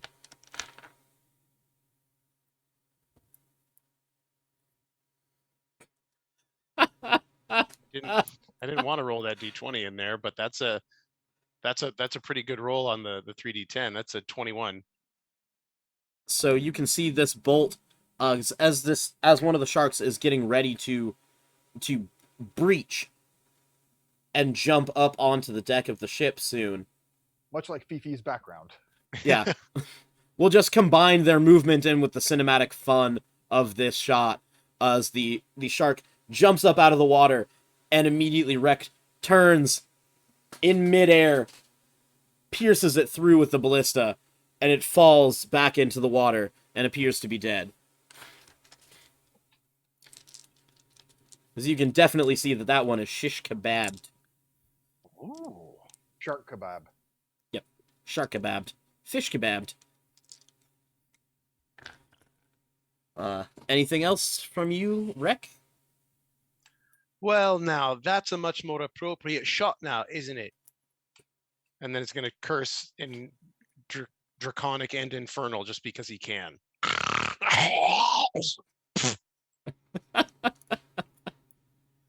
Beautiful. It is the two sharks that are left turns, and they are going to double move to be able to catch up with the ship, and they are both going to jump up onto the deck. However, they do not have the action to bite any of you. That brings us back to the camouflaged barrel. These sharks are now on the deck, and for all intents and purposes, they are within your walking to melee range. Alrighty. Well, I'll see that every day. Yeah. So I'm going to kind of looking up over at Sorota, who had just called lightning down from the sky. That was a pretty good trick. I'll admit that was a good one. I'm going to go ahead and draw my cutlass, kind of pull it across my stomach, and I will take myself 7 points. No, wait, that's a, hold on, that's a D10. So I'll roll the D8, and now I take 8 points of damage to myself. And my cutlass is now alight with flame. Nice. And I am going to go ahead and stab over at it. Roll the hit. That is a 18 to hit. 18 to hit, sure does. All right, so get a D8 and a D8. So that is 10 points of slashing damage and 7 points of fire damage. All right, and as you slash in again with your cutlass, you slash as well as start to cook the shark that's actually not smelling too bad. I mean, under-seasoned, of course, but not too bad. Still got enough salt on it just from marinating in the water, but eh. And that shark definitely appears to be out of commission. Oh, I kind of pat it, and then I move over to the next one. That's another 18 to hit, or pardon me, 19 to hit. It does. And for this one, minimum damage with the slashing, so it is 6 points of slashing and 5 points of fire. Let's see. And that is exactly enough. How do you want to do this? Hey! So, yeah, the cutlass alight. Basically, it's just going to be, so the first one, I'm just like, well, okay, I guess, and then it's just going to be like through the eye, just very quickly and efficiently, walking over to the other one, and it's just weird, you know, like you're on the boat, you should be in the, and I just, you know, very, again, calm and efficiently, just kind of stab it through the brain, and look over. I think we got him.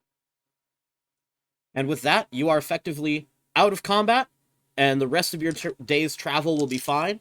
For the sake of expediency, I'm not going to have you roll for tomorrow, but right now is the perfect time for us to take a 15-minute break. So we'll be back in 15 minutes to continue out the rest of this adventure. Should we give ourselves a long rest in between? Yes, give yourselves a long rest in between, because we'll pop back in on the morning. We'll actually skip one whole day of travel unless there's any role playing you want to do on the ship in the meantime, and we'll come back up at in-game 3 p.m. when you have gotten to the island. Hell yeah. Okay. So for the fans, see you in 15 minutes, so that would be 7:05. Thank you, 705.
in the morning.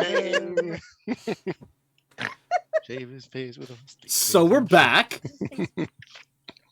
So as we left off, skipping a little bit of time for the sake of getting this one shot done during the time we want to have it done in this, you have sailed your way following the charts that you're able to make up from this map that you found onto the island. I have to skip a bit of my notes, skipping a bit of the notes. And you find yourselves coming towards a crescent-shaped island, which matches the description in the map, with a crescent-shaped island with a, let's see, you'd be coming at it this way, so, And then where my thumbs are in the crescent, I'm just Wu-Tang at this point, but the center, further towards the back of this crescent island, away from you, is a large mountain. And you can see, looking closer in on the map and the diagrams, that you are definitely supposed to get into that mountain, because that seems to be where the X that marks the spot is. Also on this map are marked what look to be 3 different places that have small dock denotations on them. There's one on the north tip of the crescent, which just at your looking from the ship, looking toward the island. Give me all a perception check to see how much you can tell before really plotting which way you're going to go. 19. 19? Also 19. 19. 27. 27. And you know nothing. And Rek knows nothing. So the rest of you can notice that the it looks like the top side of the island is going to be more it looks to be denser, of the tropical, almost jungle in between you and the mountain. From the southern tip, it looks to be less jungly and more sand, but it is and it's also closer to the mountain than the top side. And then you can't really see around to the back side, but going around to the backside dock that is marked is the closest to the mountain. Well, I don't know about y'all, but I just as soon sail around to that backside dock, get as close to said spot marker X as possible, so we're not traversing through too much of the unknown, lest any have difference of opinion that I'd be more than happy to entertain. This is a democracy, after all.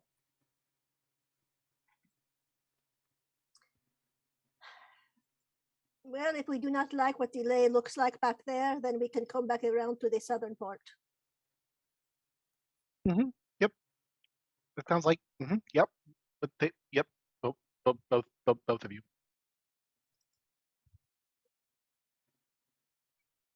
But Kitty makes a good point.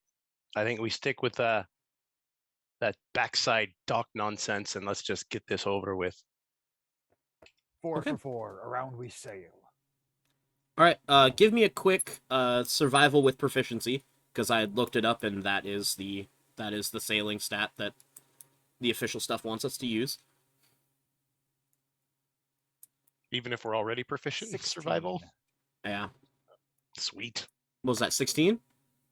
Yeah, you're able to very quickly make it around to the other side, to the dock, and you're able to see a spot that it looks like you'll be able to get in, and not quite fully dry dock. You'll still need to take a small rowboat actually onto the shore. But you can find a nice spot to come in pretty close to the shore, so you're not rowing too far to get to land.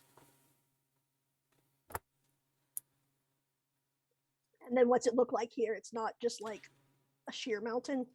It's not quite a sheer mountain. There is a little bit of beach to land on, although it is, unlike the front side, it seems to be more of a rocky Washington beach, as opposed to a proper sand beach.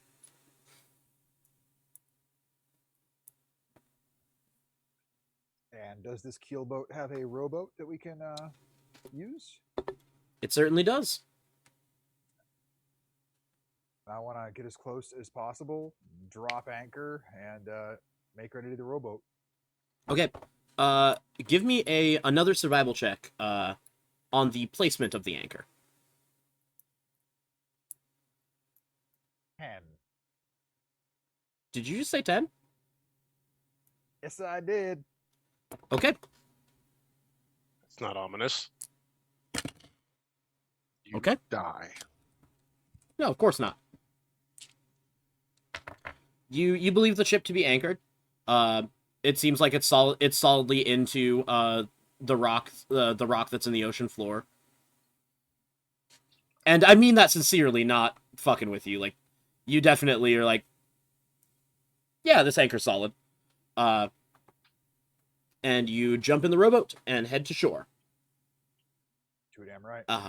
And you're able to make it up to shore. I would like one of you to give me a percentile roll to see how banged up by the rocks this rowboat is. Sweet, I'm on it. 95. 95. You're able to find just a spot of more closer to pebbles than actual rocks, and you're able to land with relative ease.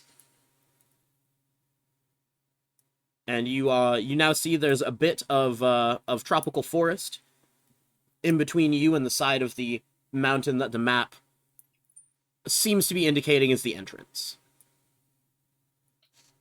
One of you can make a nature or a survival check to see how long it takes you, and if you run into anything unfortunate on the way.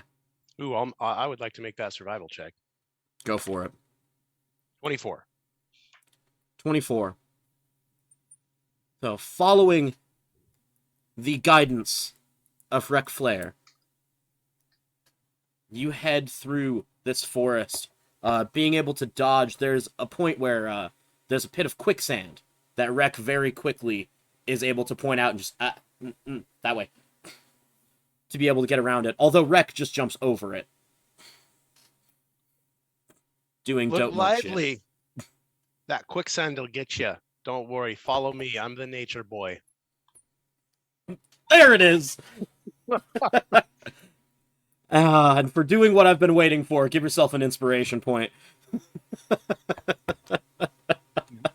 This is nice. You know, tropical, the island breeze, all the nature, wild and free. This is where I long to be. You're the La nature Isla boy. Bonita. Then you're the nature boy, and you didn't play a ranger or a druid. Yep. I love it. I love it regardless. Oh, we're ridiculous. So, you make it to around to the front side of the cave because of Rec, relatively simply. And in front of you is the front of this mountain, and following the map, you're very quickly able to find a small cave entrance that, and when I say small, I mean like Sirota, you'll have to duck. Jazara, you will as well, to get into this this opening. Actually, yeah, all of you except Belleril will have to duck to get into this. And as you pass through, Before we enter the cave, I want to use my Paladin Divine Sense. all right. Your divine sense, it gives you what, undead? Let's see here. I can detect good and evil. I can sense anything affected by the Hallow spell and know the location of any celestial fiend and undead within 60 feet where that's not behind total cover. Nothing pings on that. Cool. All right. So you are at the mouth of the small entrance to this cave, and I would like all of you to give me a perception check. I cast guidance on Jazara. Okay. May I, for this perception check specifically, smell instead of look? You certainly can. Okay. I have advantage on smell. 8. 23. 23. 15. Mm-hmm. 15 to Odur. 28. 28. So, first off, Bellaril, you smell like everything smells a bit musty and sweaty because it's hot and y'all are sweaty. But you also smell. It seems as though the smell of ocean spray is stronger coming from coming out of the entrance of this cave. It seems that the ocean gets more oceany going in. You know what's strange? But the ocean smells more oceany that way, not that way. Mm-hmm. Looking forward And to it. I'll be right at home. Jazara and Rek, you both see it's very, very small. You can see a small tooth carved into the stone by the side of this cave entrance. I point it out and I say, well, lads, it looks as if we are in the right place.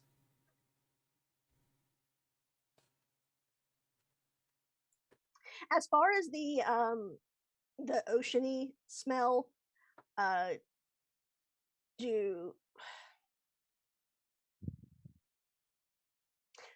this is just my how far are we from the ocean? Like behind us. Because you hiked around the mountain into this crescent, you're actually relatively close to the ocean on the inside of the crescent, on the inside of the curve. Okay, in that case, I'm not weirded out by it. Yeah. All right, shall we? I think we shall. What is your marching order? I would say I'll put my hood up, and I will go first because I can see in the dark, and I'm sneaky as fuck, and I'm perceptive. So I will go after Jazara, and if she lets it be known that she's going to like look around for anything, just so I can be within touch distance to cast guidance, and also in case somebody needs to help bring the ruckus, because as a paladin, I'm good at that. Fair. I'll go next. So, Bringing up the rear. So as you head in to this cave, anyone without dark vision, your vision is almost immediately ended. It is dark, as well as adjusting from the relatively bright sunshine that you were just in, makes the darkness feel even more oppressive. And this tunnel, although the cave entrance is small, after about 20 feet, you're able to stand fully upright. Although the tunnel does not get wider, it does get taller. And you seem to be descending at a relatively gentle angle.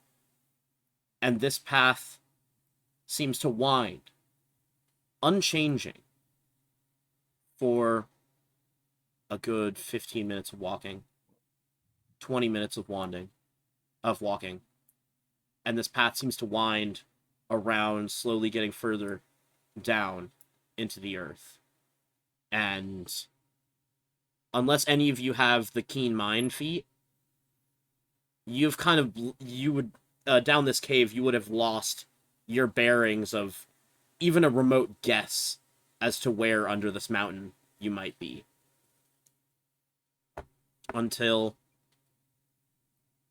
and the cave, you get to the end of this tunnel, and the cave starts to widen out into a vast open space. Is there anyone without dark vision? I was pretty sure all of you can see in the dark. And this cave opens up, and you can see the ceiling must go up. Well, it goes up out of the range of your dark vision. And then in front of you, there's a large seam in the center of this wall in front of you, with no apparent, like, handle to a large dwarven door or something like that. There just seems to be a seam down the center, and no good way to open it. I want to use Divine Sense again. Okay. It's... nothing pings.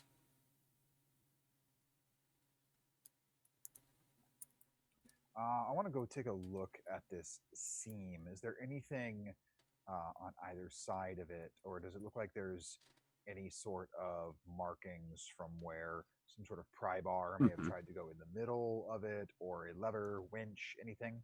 Yeah. As you step closer, give me an investigation check.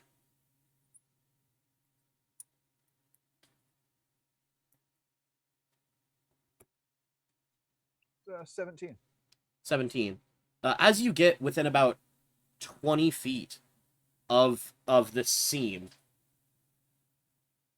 as though it just appears in your dark vision, rather than you just being unable to see it because you were too far back, it seems to only be visible as you step within this certain range of it.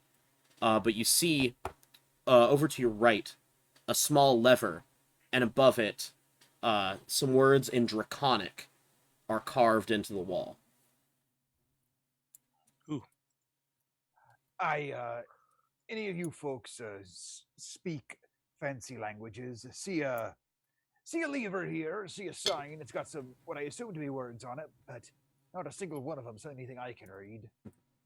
And any of you that are further than 30 feet away from where he is, you don't see a lever or any words on the wall. I would get closer to see what he's looking at, and it's actually not a language I can read. I would get closer. It is a language that I can read. All right. And on the scrawled into the wall, you can read. Pulling up the notes. You've made it this far. Congratulations. If you value your lives, turn back now. Between you and my sanctum lies the drowned labyrinth. Take a wrong turn, and you'll be reclaimed by the sea. You have been warned. It appears to be a bit of a warning. There's a sunken labyrinth ahead. I don't really feel this intimidation it's appearing to push upon us. But it also doesn't do much in the way of describing what yon lever is supposed to do. I think we have the barrel lad pull it and give it a, take a few steps back. Bellaril walks over and pulls it. All right. As soon as you pull the lever, the seam starts to shake and then turn inward like a large set of double doors. And what are all your passive perceptions? 11. 11? 21. Jeez. Okay. 15. So. Oh, wow. Sirota, you also hear it. Sirota and Jazara, you both hear where there was not the sound of running water. As soon as these doors start to open, you hear the sound of running water. Running water isn't on the other side of the doors, or running water like where we came from and it's coming towards us? Running water from the other side of the doors, but you can tell this volume of running water, you would have heard it through these doors if this water was moving before the doors opened. I fucking stay put. I think we're about to get a surprise. Is there anything that I could climb? It's pretty much sheer rock wall in here. So, yes, you could, but it would be hell on your nails. Mm. So I'll turn over to Sirota. You are so then you're expecting trouble then. I'm expecting a giant wall of water to come shooting through that gap real soon here, so I wouldn't be standing in front of it, just in case I happens to be right. And I'm gonna go and I'm gonna stand like where this gap opened. I'm just gonna go right against like my back against the wall, say 5 feet away from the crack. Okay. I'll go How long do directly you next wait? to him. I'll wait maybe 20, 30 seconds. I just want to listen and see if it sounds like the sound is getting closer. Okay. Give me an active perception check.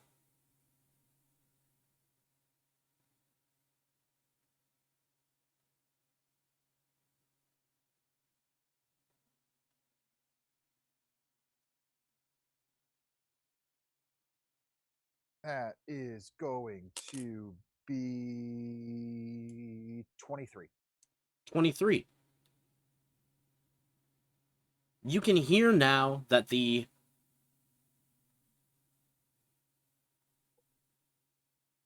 water seems to be coming this way, but not as rapidly as the sound would lead you to believe. And as you get to that, like the end of that 30 seconds, you start to see relatively slow trickle of water start to come up to where the doors were. And when they get to the edge of that seam, the water seems to stop, almost up against an invisible barrier of sorts. Oh, it looks like we be safe enough. I don't know about y'all, but I think it's time that in we go. And I will walk beyond the threshold. Yes, All right. I will let the fish person take point on this. Just DM question. Mhm. How does one know what one's swimming speed is? It is half of your movement speed, Okay. unless you specifically have a swim speed. Like me. Yep. All right, so as you head in, this is, it's a thing I wish I had the technical know-how to put up on the screen for everyone, because you're definitely in a maze. And I will describe it to you as best I can as you go. As you head down this pathway, the further you go in, the higher the water is raising at your feet. You wind around a few turns, these being the only ways you can go, so there's no choice to make yet. And by the time that the water is about, I'd say, at your ankle, you hit your first intersection. You've been traveling in a bit of a windy path again for a while. There's a path to your left. There's a path to your right. They both look relatively the same. I'm gonna pause and sniff. Take a good hard sniff. Not great. 11. 11. Let me see a thing. I'm gonna percentile this out. Yeah. So tell me, just with my percentile roll, high or low? Hi. High? That was the right answer. All right. You can just barely smell that the path to the left, it seems to smell stronger of ocean to your left. The ocean is that way. Are we going towards the ocean or are we going away from the ocean? That was about to be my question. I mean, they said underwater maze, so perhaps towards? Ah! Got away. All right, so you're heading left toward the more oceany smell? Would we have a gist from just what would be known of possibly this legend, this map, the symbols on it from the investigations we've done. If we think heading towards or away from the ocean is the goal here. That's going to be a hard sell because none of you are bards, but try a history check. Anybody here proficient in history? I am. Guidance. Okay. It's going to be... And sorry, I'm trying to find this. Blood Hunters have all sorts of weird stuff here. Yeah. Is this anything about recalling or knowing checks to track Fae, Fiends, or Undead? It is not. Okay. So I don't have advantage, but I do have a pretty good bonus and a D4. Mm-hmm. Okay. 16 plus 6, 22. 22. You think back through legends and history of this of this legendary pirate captain, and it's hard to parse out what's true and what's not. But it wouldn't be hard to believe that the inner sanctum would be more attached to the water, as you still don't know how much of this is fact or how much of it is fiction, but if there's any strength to the idea that he got his legendary pirateness from making a deal, that it was with some deity of the sea or some archfey that of the sea. So it wouldn't, if it's true, it wouldn't be weird to think that his sanctum is going to be full of ocean water. I relay that information along to the group. The ocean. To the ocean. All right. So you head down this path, turning to your left. You hook around another corner to the left. And then you hook around to the right, those being the only ways to go. And you hit what looks to be a T intersection. At the T, you can look left and right, and both edges of the T very quickly turn to go opposite directions. So you can't really see very far which way left or right would be the better choice. I'm going to look to Jazara and, just knowing her inquisitive nature, ask, do you think you could tell anything about just the way the air be itself, or the flow of any of this water? If you, to give it a good look-see, do you think you could figure out by chance which seems it might be more likely coming directly from the ocean itself? And I'm going to cast guidance on her. I can certainly try. So what's this Sure can. perception? I would say yes. Or survival, whichever is higher. Perception, that's 30. And what exactly is it you're trying to puzzle out again? Ascertain which one might go towards the ocean. Right. Yeah, I guess, like, so if I can figure out, if I can tell which way the water is flowing from. It sounds like the water, at least if you're heading, if you head to the left, it sounds like there is a point of flowing water that is close. You can also tell at this point that the water has gotten about halfway up your shins. For halfway up the shins of a human, so it's about a dwarf knees.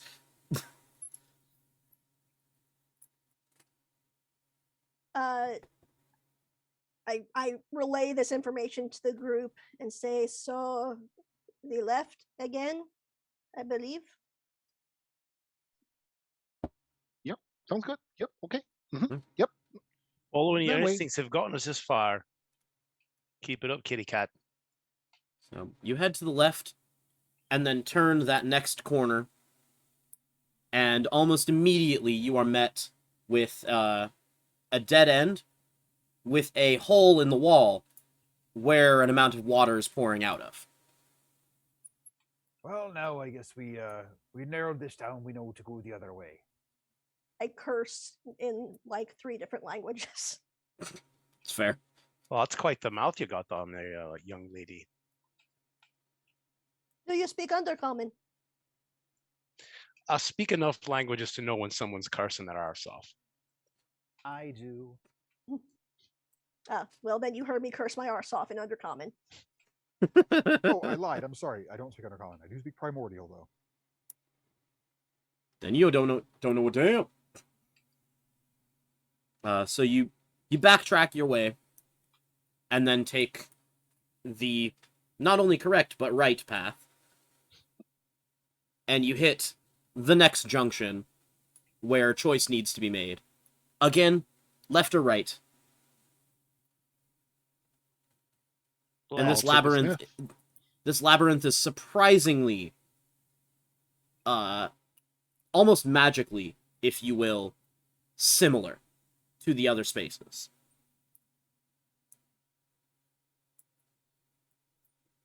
So that is a natural 19 for 20 For what? for perception. I was sniffing. Perception sniffing? Yeah. Between the two of these, it smells as though there's ocean water very close on the right. I'm gonna go this way. It smells wet over there. It smells wet everywhere, but it smells especially wet over to the right. Sweet. So we're gonna go that way. You turn to the right and head down this path and meet another dead end with an open hole with water pouring out of it.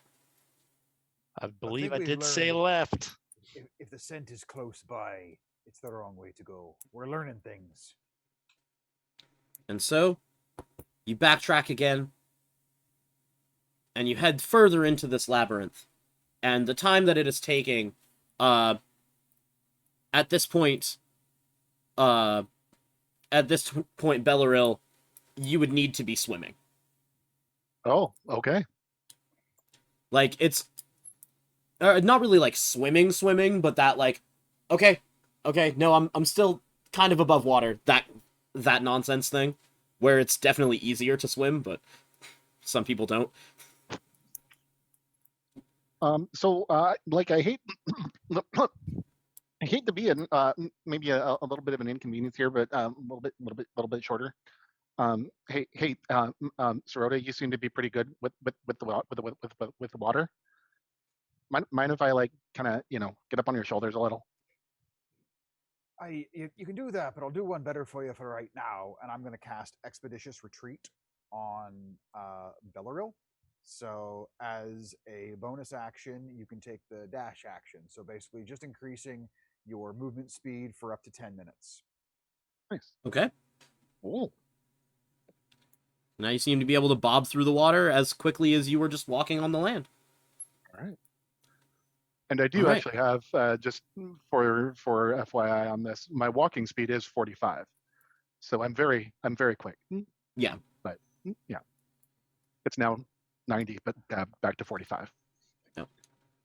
So you head around again, and you hit another intersection. Again, there's a left and there's a right.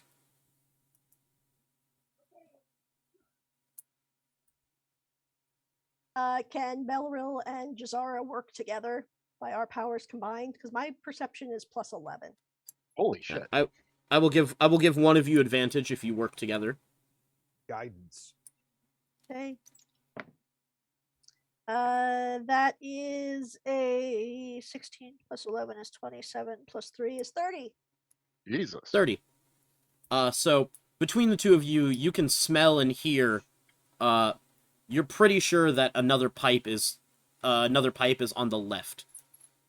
So then we look at each other and then point to the right. And as you continue down, you very quickly, after you take this turn, hit another T intersection. Motherfucker. It's a labyrinth, bud. Having traumatic flashbacks to King's Quest. And by this point, most of you, the water is to your shoulders. It seems to be increasing in volume. What's the exponentially? Exponentially, 22. 22. we just assume that Jazara and Bellaril are going to work together on these? Yeah, that's what I was doing. And 22 is enough. You think that the next pipe would be again a right turn, So I point to the left. and as you head to the left, many of you needing to look through the water to do this, as it is getting to the point where you're needing to like come up for air, and then if you wanted to touch the ground again, actually get into the water.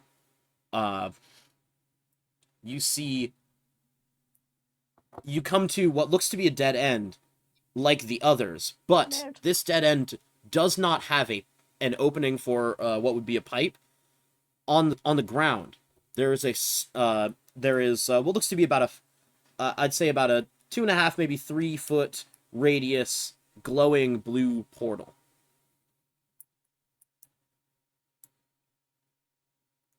That looks like a sanctum of some kind. Well, Jen, should we all touch it together? You only live once. On the count of 3. Not me. Good point. Ah. Why don't you do the counting? 3, 2, 1. Let's jam.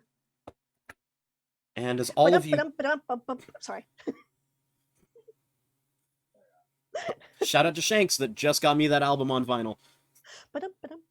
Anyway, as you touch this portal, the blue sparks and flashes bright around you, and it fills up the entirety of your vision with this bright blue light. And when your vision comes back, you notice that you feel water no longer around you, and you are standing in a large underground chamber. It seems to be lit a bit by these blue, not necessarily bioluminescent because it's not organic matter, but these gems that seem to glow just a bit, that are placed around this circular chamber. And the circular chamber, no more than like 10 feet in front of you, you see this crystal blue moat of water. And how clear it is, you can see straight through to the bottom. It's maybe 5 feet deep at its deepest part. And 30 feet wide this moat goes to a central island. And on top of that island is at least a 20-foot high heap of gold coins, ingots of all different metals, gems, jewelry. And as you're much like the background that Nate has on right now. And atop this pile of this mountain of money, there's a large gold-plated throne. And on this throne, you see a figure. The skin appears to be a sickly, almost molded blue-green skin going up to a long red captain's jacket that, unlike the rest of this room, appears to have no grime on it. This figure has a red tricorn hat sitting low on its brim, with a large purple feather coming out of the back. And it is posed in this throne about here, with the hat down. I would like all of you to roll a history check. I know One-Eyed Willie when I see him. I was gonna say it's fucking I mean- Willy. Yeah. I rolled a nat 20 for 25. I rolled a 12 for an 11. Is this again one of Or- something about undead or fae or anything like that? Or It would not. Okay. Actually, technically it would, now that I think about it. Okay. Am I within 60 feet of this throne? I mean, give or take some angle for height, most likely. Divine sense. 14. Divine sense. You sense an undead. But those of you that rolled a 20 or higher, you've seen the jacket. Even if this is a decoy body, that is definitely the captain's famed jacket. I say to the rest, well, lads, it appears that oh shit, I wrote it down. Nightwind. It appears that Captain Nightwind is reports of his demise were greatly exaggerated. Well, I'll tell you this. He's dead, but he's not. Ain't that right, Captain? And as you say, oh, you got that right, boyo. Now tell me, you made it past my labyrinth. What? To come and say hi? Well, you gave us, such a lovely little map and letting folks know how to get here. We stumbled upon that. We got through the clever little maze you had there. Nicely done. Though I will say, folks of my type wouldn't have had too much trouble with it there, water not being a problem. Perhaps we could give you some pointers for Mark II, should you want it. We were just hoping to take a few souvenirs with us to show that we met yours truly there, Captain. Unfortunately, my charge and my curse is that none of this leaves while I'm still moving. Oh, I still had a little water in the ears. Did you say your curse? Blessing and a curse. I'm still here, ain't I? Just so happened to be sworn to the sea itself, sworn to remove certain scourges, and if it's a curse you be carrying, maybe I'll oblige you in lifting it. You can certainly try. And he lifts his arm, and a section of his gold and jewelry start to raise up as an animated money golem. Let's roll initiative, everybody. Noah!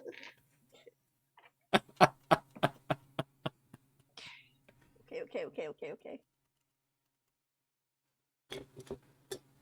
I couldn't do a pirate themed thing without the cursed captain being a boss. Like, I couldn't. Yes. Or wouldn't. All right, 25 to 20? 21. 23. Ooh, fuck. So it's 23 and 21. All right, 20 to 15? 15 to 10? 14. 14. Oh dear. What'd you get, bud? Fine. Beautiful. Oh, always funny. All right. Even when it's a little sad. It's still funny. And what's his initiative bonus there? Negative 20. Oh, you Not see, negative it's looking 20, but good. it's definitely lower than I thought it would be. All right. First up, it's the Nature Boy. So, in between where you're standing and his pile of gold is there's 10 feet of 10 feet of rock, and then the moat goes for 30 feet, and then that central island to the center is another 20 feet. Someone math that out for me. 40. Run those distances by me one more time. Yes, please. There's 10 of stone, 30 of moat, and another 20 to the dead center of that pile of gold. That'd be 60. So 60.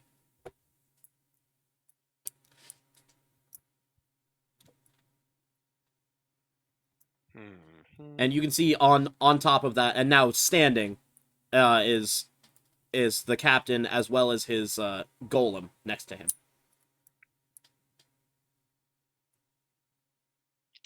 Well, can't quite. Well, I guess I could.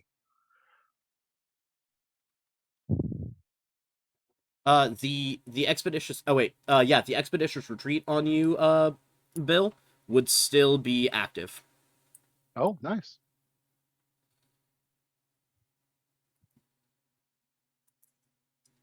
All Because right. Well, the time between now and when you and when it was cast on you, because it lasts 10 minutes. Yeah. Correct. So you'd still have another 7 minutes of it. Nice. Thank you. all right. Well, I'm just gonna. Mm, mm, mm, mm. Donna, I'm coming for you, Captain. We aim to have words. I'm gonna bonus action dash, punch him in the face. All right. Roll to hit. 21. 21. That will hit. 7 damage. 7 damage. As you so definitely takes the 7 damage, and as you hit, you feel this burst of cold encase your knuckle as you hit, and you are going to take. Where is it? Where is it? Oh, only one point of cold damage on your hand as you strike this creature. All right, second attack. I don't think a 13 is going to hit. It does not. That is my turn. All right. That will then bring us to Jazara. Okay, I don't have to do anything fancy to get advantage since I have a ally in melee, so I'm gonna attack him with my crossbow. Roll to hit. That's 19. 19. That does hit. So I get sneak attack because I have a friend in melee. Yes. Rogues are awesome. Sure are. Okay. Oh shit, that's a good roll. Let's see. 10, 15 plus 12 is 27 plus 5 is 32. 32. Kitty! The Cleo cat, look at this. I know. Cleo never comes out. I know, it's just the extended cameo. Wouldn't it be a cat meo? Oh. And with... That pun was catastrophic. Meow. Oh, I hate you all. Yeah. This is the rest of the stream now. We're not finishing this fight. We're just gonna make cat puns. No. As this bolt flies Perfect. out and strikes just a bit under his right pectoral, you can see this little blurt of this sickly green black ichor that you can tell at one point was blood. Gross.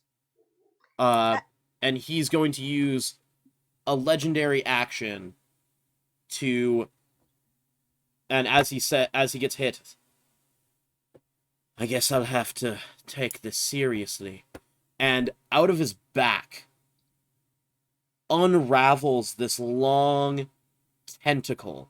Oh, fucking duck. The same sickly blue-green, and it flies out over his shoulder and is going to try to smack at Rec Flare.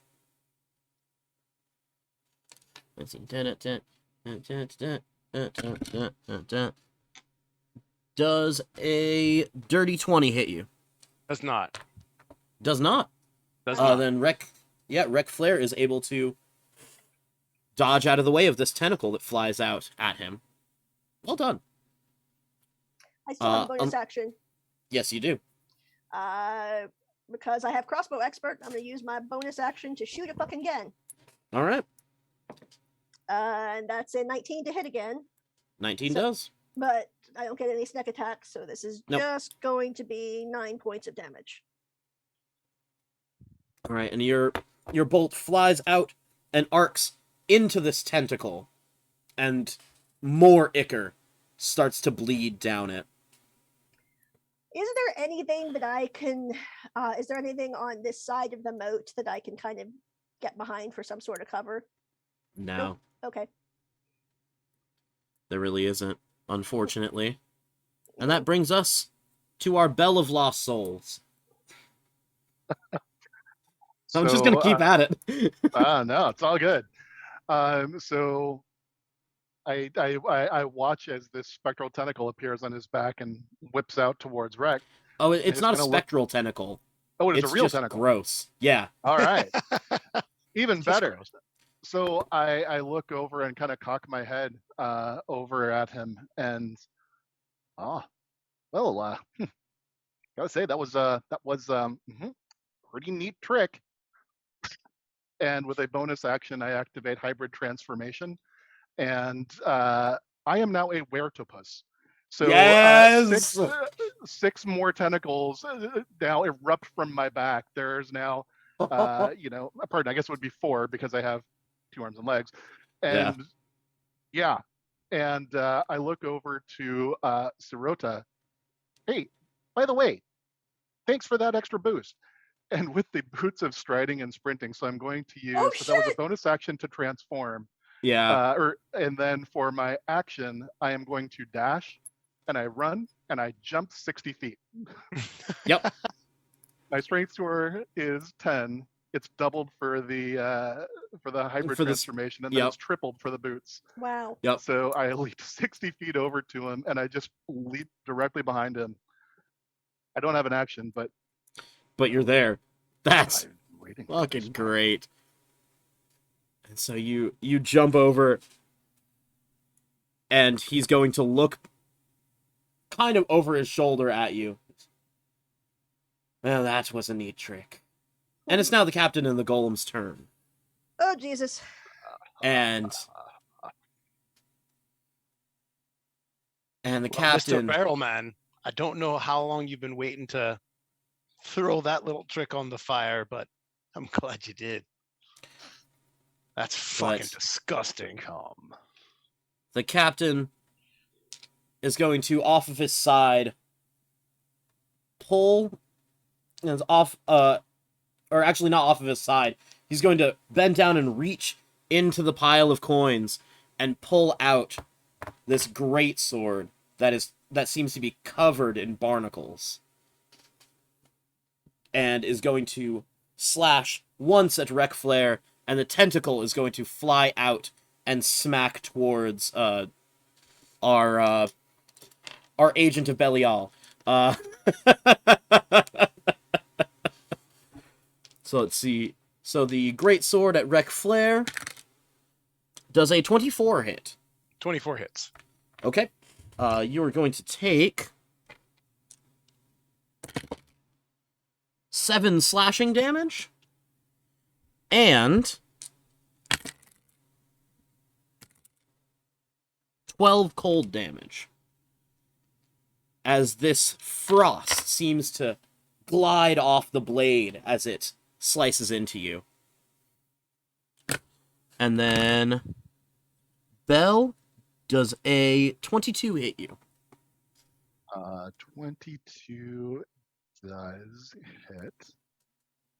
Then you are going... Yeah, then you are going to take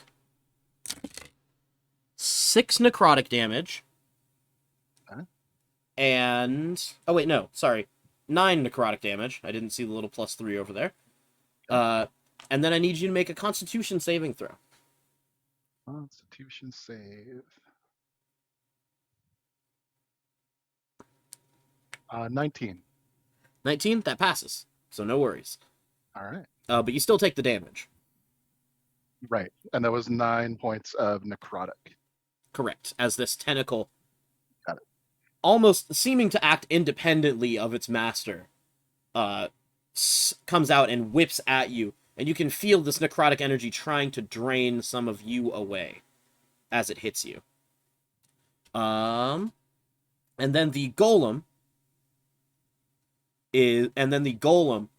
you can see about where its waist would be, almost disconnects, and the top starts to preps to whirl and spins, and it is able to take an attack on the both of you in range as it spins and whirls. And I need both of you to make a dexterity saving throw.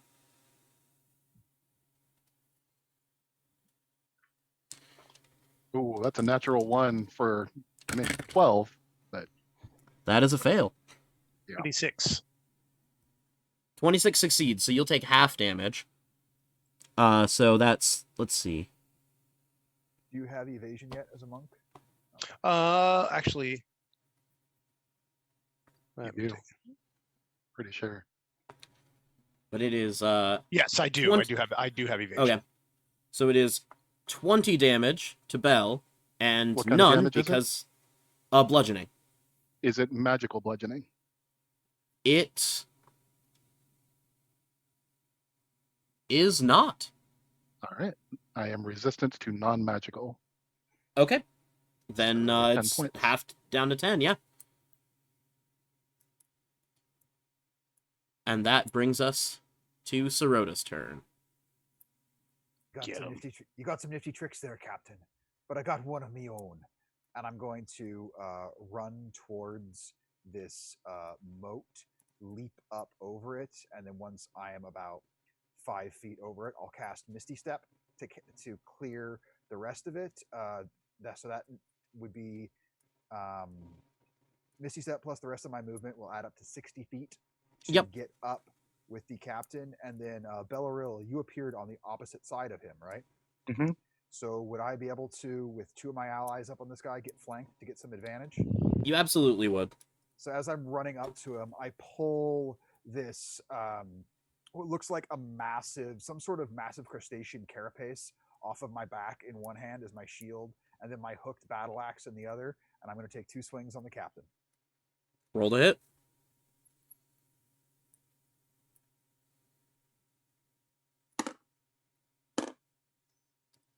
First one's a 15 to hit. 15 does not. Second one is a 21 to hit. That does. Awesome. And I'm going to pump a 3rd level Divine Smite into this. As you do.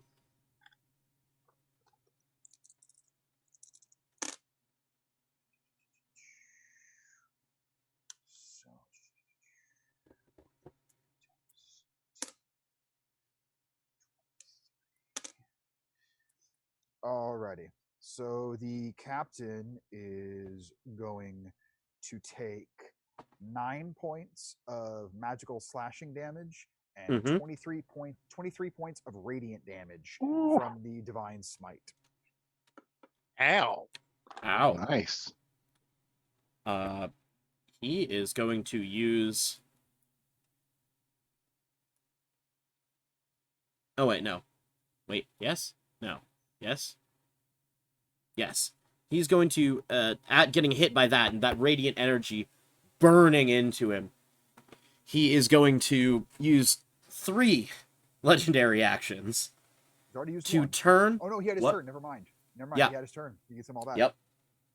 And he's going to turn to get not only Bell, but also Sirota relatively in front of him. And he's going to inhale and exhale and spit out this black, the same black ichor that you see from his wounds. Oh, I also forgot. When you hit him, you take 4 cold damage, which I believe is halved for you. Halved because I'm resistant. Yep. And then I need both of you to make Constitution saving throws as this cloud of ichor bursts out of his mouth toward you. And both of you may add +5 to your saving throws for my aura of protection. No, Nice. it's just you and Bell. Well, no, So I can roll. They're within my aura of protection, so they get to. Yes, but Rek isn't rolling the save. Oh, my bad. Oh, it's me and Bell. Okay. What kind of save is that? Constitution. 25. 25. Okay. And for me, that is a 21. 21. Okay. So you both take half of this damage. Oh, wait. Almost rolled the wrong die there. Math, math, math. And that was a Constitution saving throw. Yes. So as this happens, my armor flares and it just absorbs no damage. Oh, that's right. That armor. Funky breastplate. Yep. But that is, let's see, 34, so 17 after the halving, necrotic damage. Okay. And you can feel, not so much Bell, because your armor is able to reject this, but you can feel this ichor trying to, almost as though it's alive, latch itself onto your eyes and cover your vision. You. Yeah. Try harder than that, Captain. And that will bring us back around to Rek. Well, Captain, you're a right mess. I don't think we can let you leave, and I think we're going to have to take your treasure. Just going to start wailing on him. First attack. 21. Oh, and because you have started your turn near him, you'll take some damage. Sorry. You're good. I always forget about these top of the turn things. But you'll take another 9 cold damage from just being near him. All right, so my attack roll was a 21. Mm-hmm, that hits. 7 damage. All right, math, math, math. And you will take another 5 cold damage upon striking him.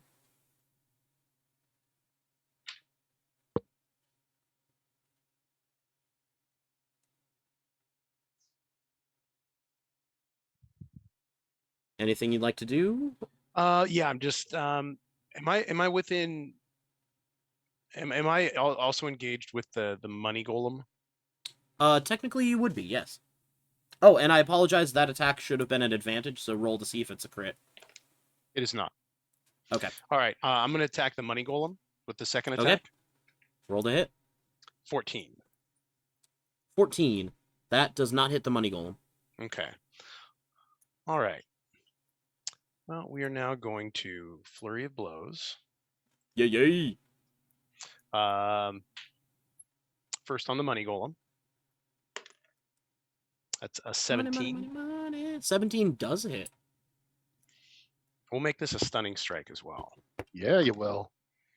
So that's for I was waiting for that to come out.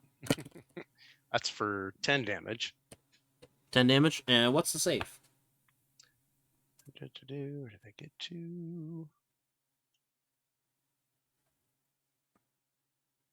Con 16.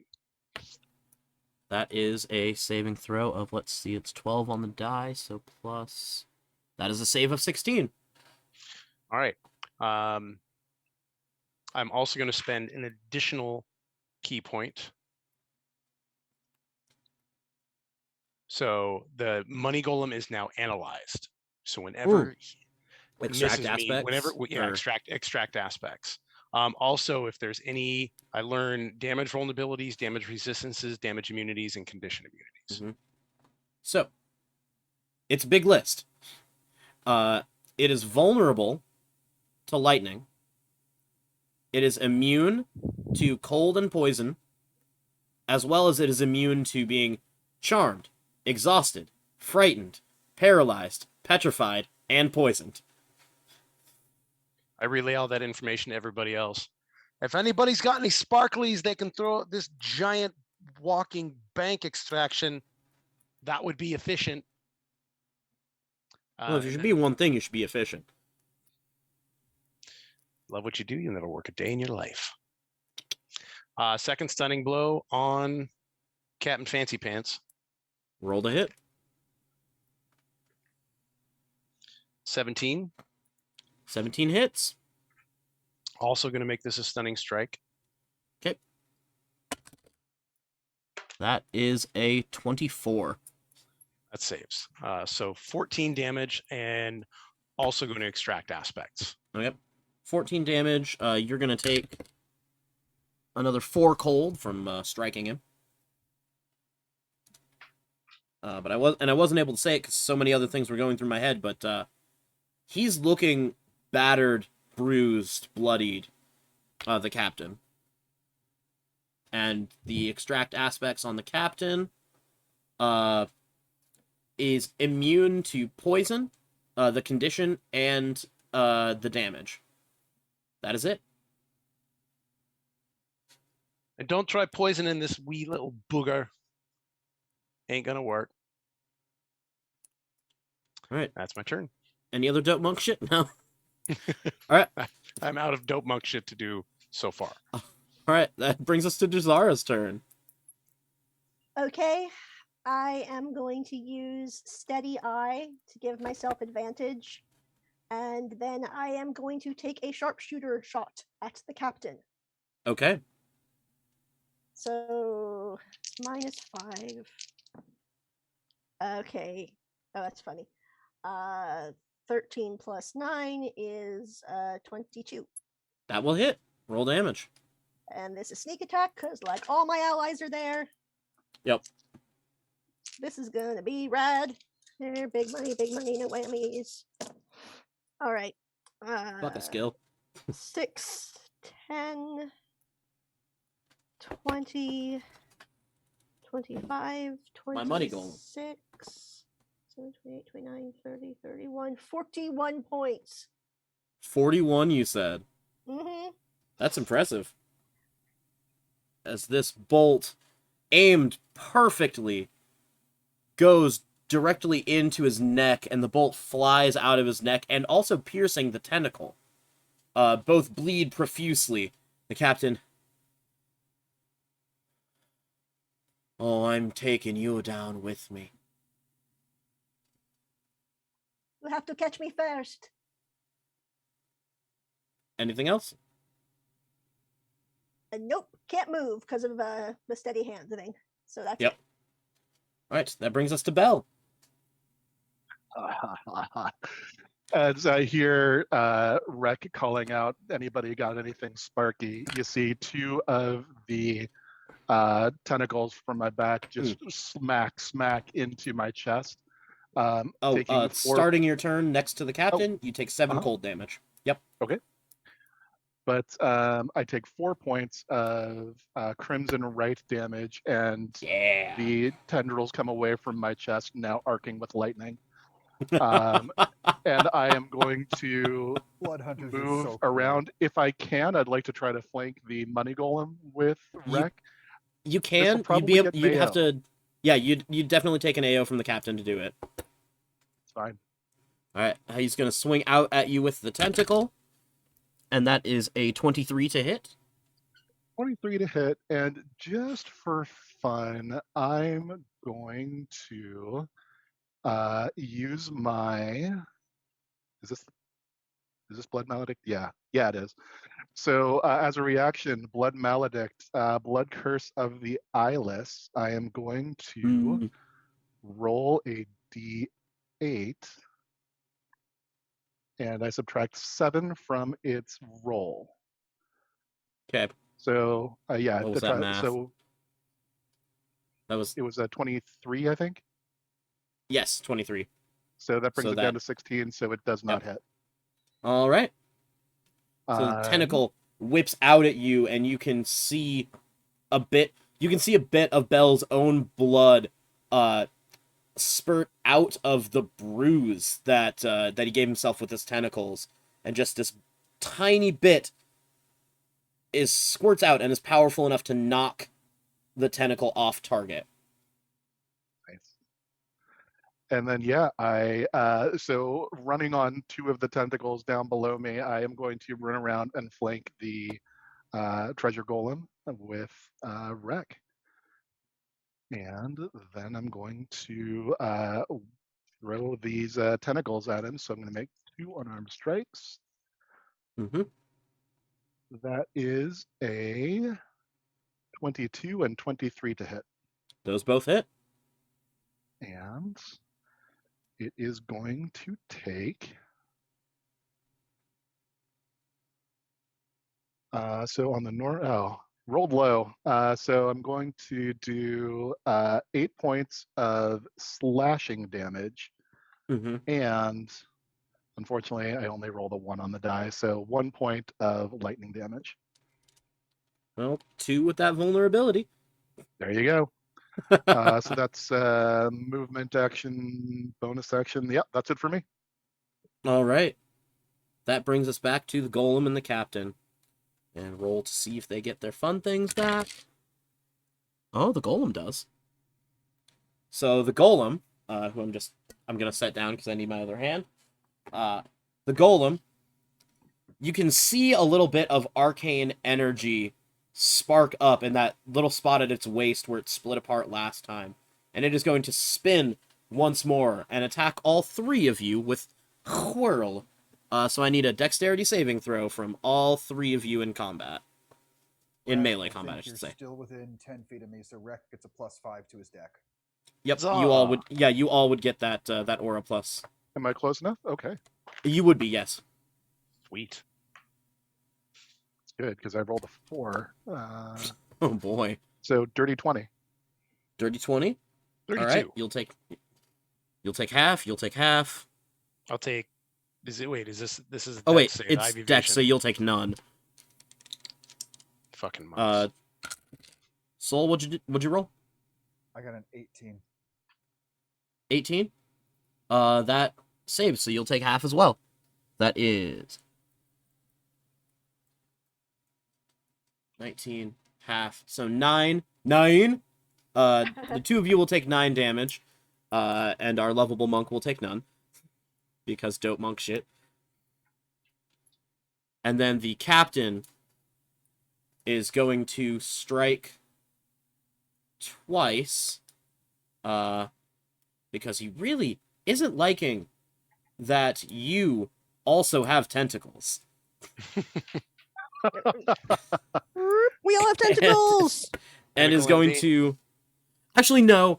It's going to, just with the tentacle, smack at Bell, but try to greatsword Sirota.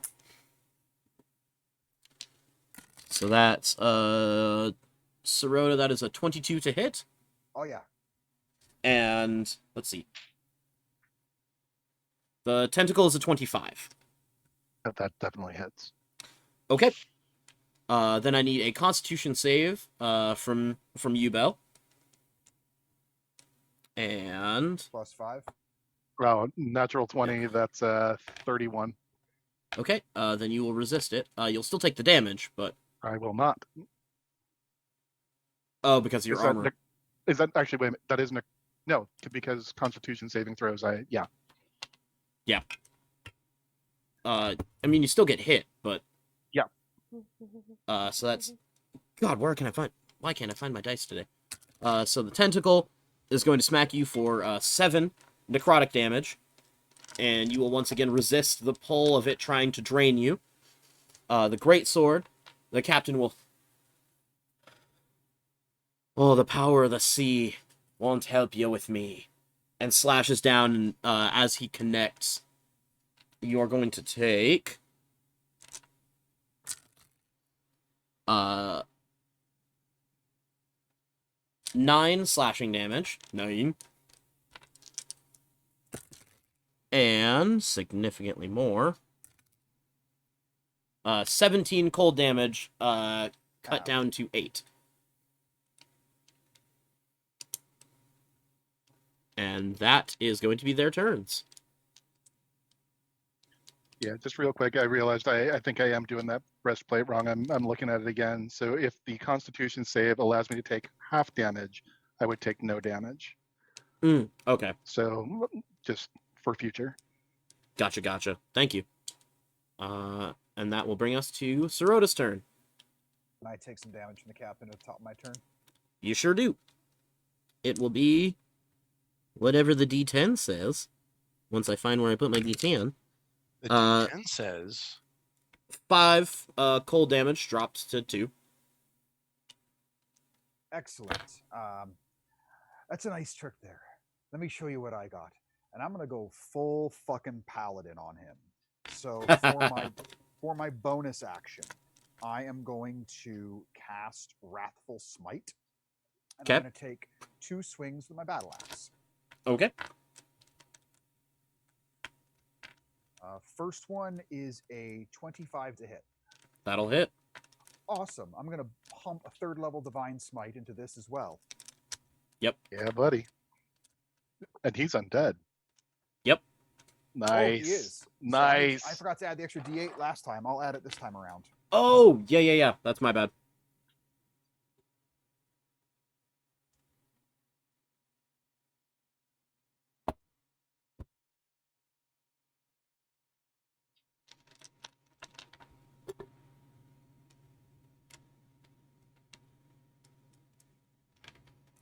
One points of radiant damage. How many was that? You cut out right at the top. 21 points of radiant damage. Okay. 11 points of slashing damage. Nice. And we're not done yet. Mm-hmm.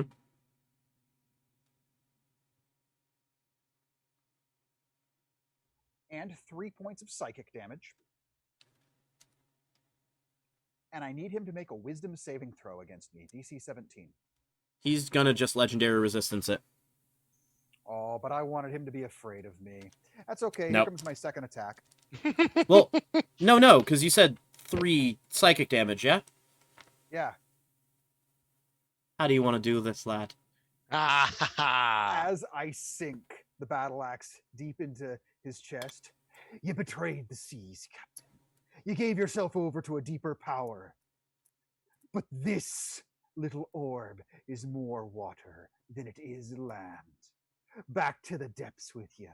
And I don't think they're going to take kindly to what they find and just tear his chest cavity open with the battle axe. And as you rip him open, he falls back off of the pile into the water, and you hear, Ukatoa will take you, eventually, and flop into the water.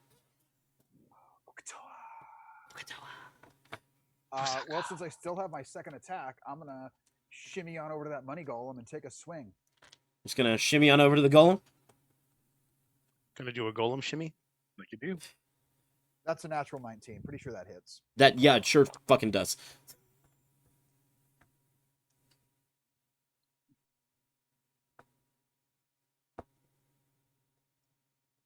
I'm going to give him a level 2 Divine Smite because I'm saving my third level spell. 15 points of radiant damage and 8 points of slashing damage, magical. Sorry, 9 points of magical slashing damage. Gotcha.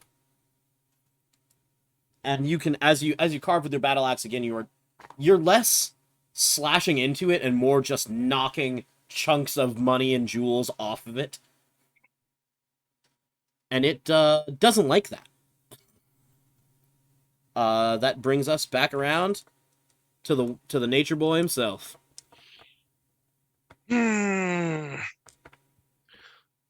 Well, Don't you mean woo? Mr. Pile of coins and whatnot, you look to be nothing but a bit of spare change. On your way with you. He's flanked. Yep. 26. Yep, yeah. Mm-hmm. Or is that 7? Question mark? For 7. Okay. I can do math. 22 hits. Sure does. For 14 damage. Nice. And we'll just one more offhand attack. Okay. 25. Yep. Or 7 more damage. 7 more damage. Got it. And so this monk flies up and is just punching, kicking, elbowing, and knocking off bits and pieces of this golem, sending gold and platinum coins flying into the air. It is still there. It is still standing, but it does not look great. That brings us over to Le Kitty. Le chat. How about Shat with that Divine Smite damage? I was to say, I thought you were laughing at like, oh, is that supposed to be a French accent? Okay. I'm gonna do the exact same thing as last time. I'm going to use the steady aim to give myself advantage, and then I'm going to use sharpshooter to do +10 if I hit. Oh! Well, that's a natural 20. Damn! So I'm still gonna have you roll it. yeah, this is gonna be a lot. Let's see. Okay. Oh shit! But it's a -5 because of the. Natural 20s or Crit's natural 20s? still a crit. Okay, a crit. thank fuck. All right. Oh. So All what? of this sneak attack damage brought to you by what's the sneak attack damage brought to us by, Bjorn? The letters K and the letters O. It's brought to you by Liquid Death Mountain Water. Liquid Death, murder your thirst. I wish they would sponsor us. That'd be so great. 10. No one heard whatever you said, Bjorn. He says he loves them. I just said I love them, but you know. Oh, yeah. 20. I wish they would sponsor us, though. Please? 10, 20, 24. Now remind me what I double and what I don't. Any double dice. All dice. Okay. Everything except your modifier and Okay. the great or the sharpshooter. Okay, so 24 plus 8 is 32, plus 5 is 37, plus 10 is 47. How do you want to do this? Okay. I've been standing back, like still before the moat, watching all of this badassery go around. And it's like I haven't been able to get the shot that I want to because everybody's just flying around every place. And so I kind of exhale, bring my other hand underneath my hand crossbow. Like I'm like not even looking at him. And at the last second, I look up and just, and like perfect shot exactly through its neck. As this bolt flies through, it hits the golem, pierces it, and out of the back flies this about fist-sized ruby. Whoop. That then drops and plunks into the water, and the golem shudders, shivers, and then crumbles to its individual money pieces. You are officially out of combat. Huzzah! I am going to run towards this moat, leap towards it using Misty Step to get down as deep as I can. I want to catch up with the captain's body, and I just want to peel that coat off of him, bring the body up, and see if there's any lovely trinkets on there. But I'm taking that coat and the hat.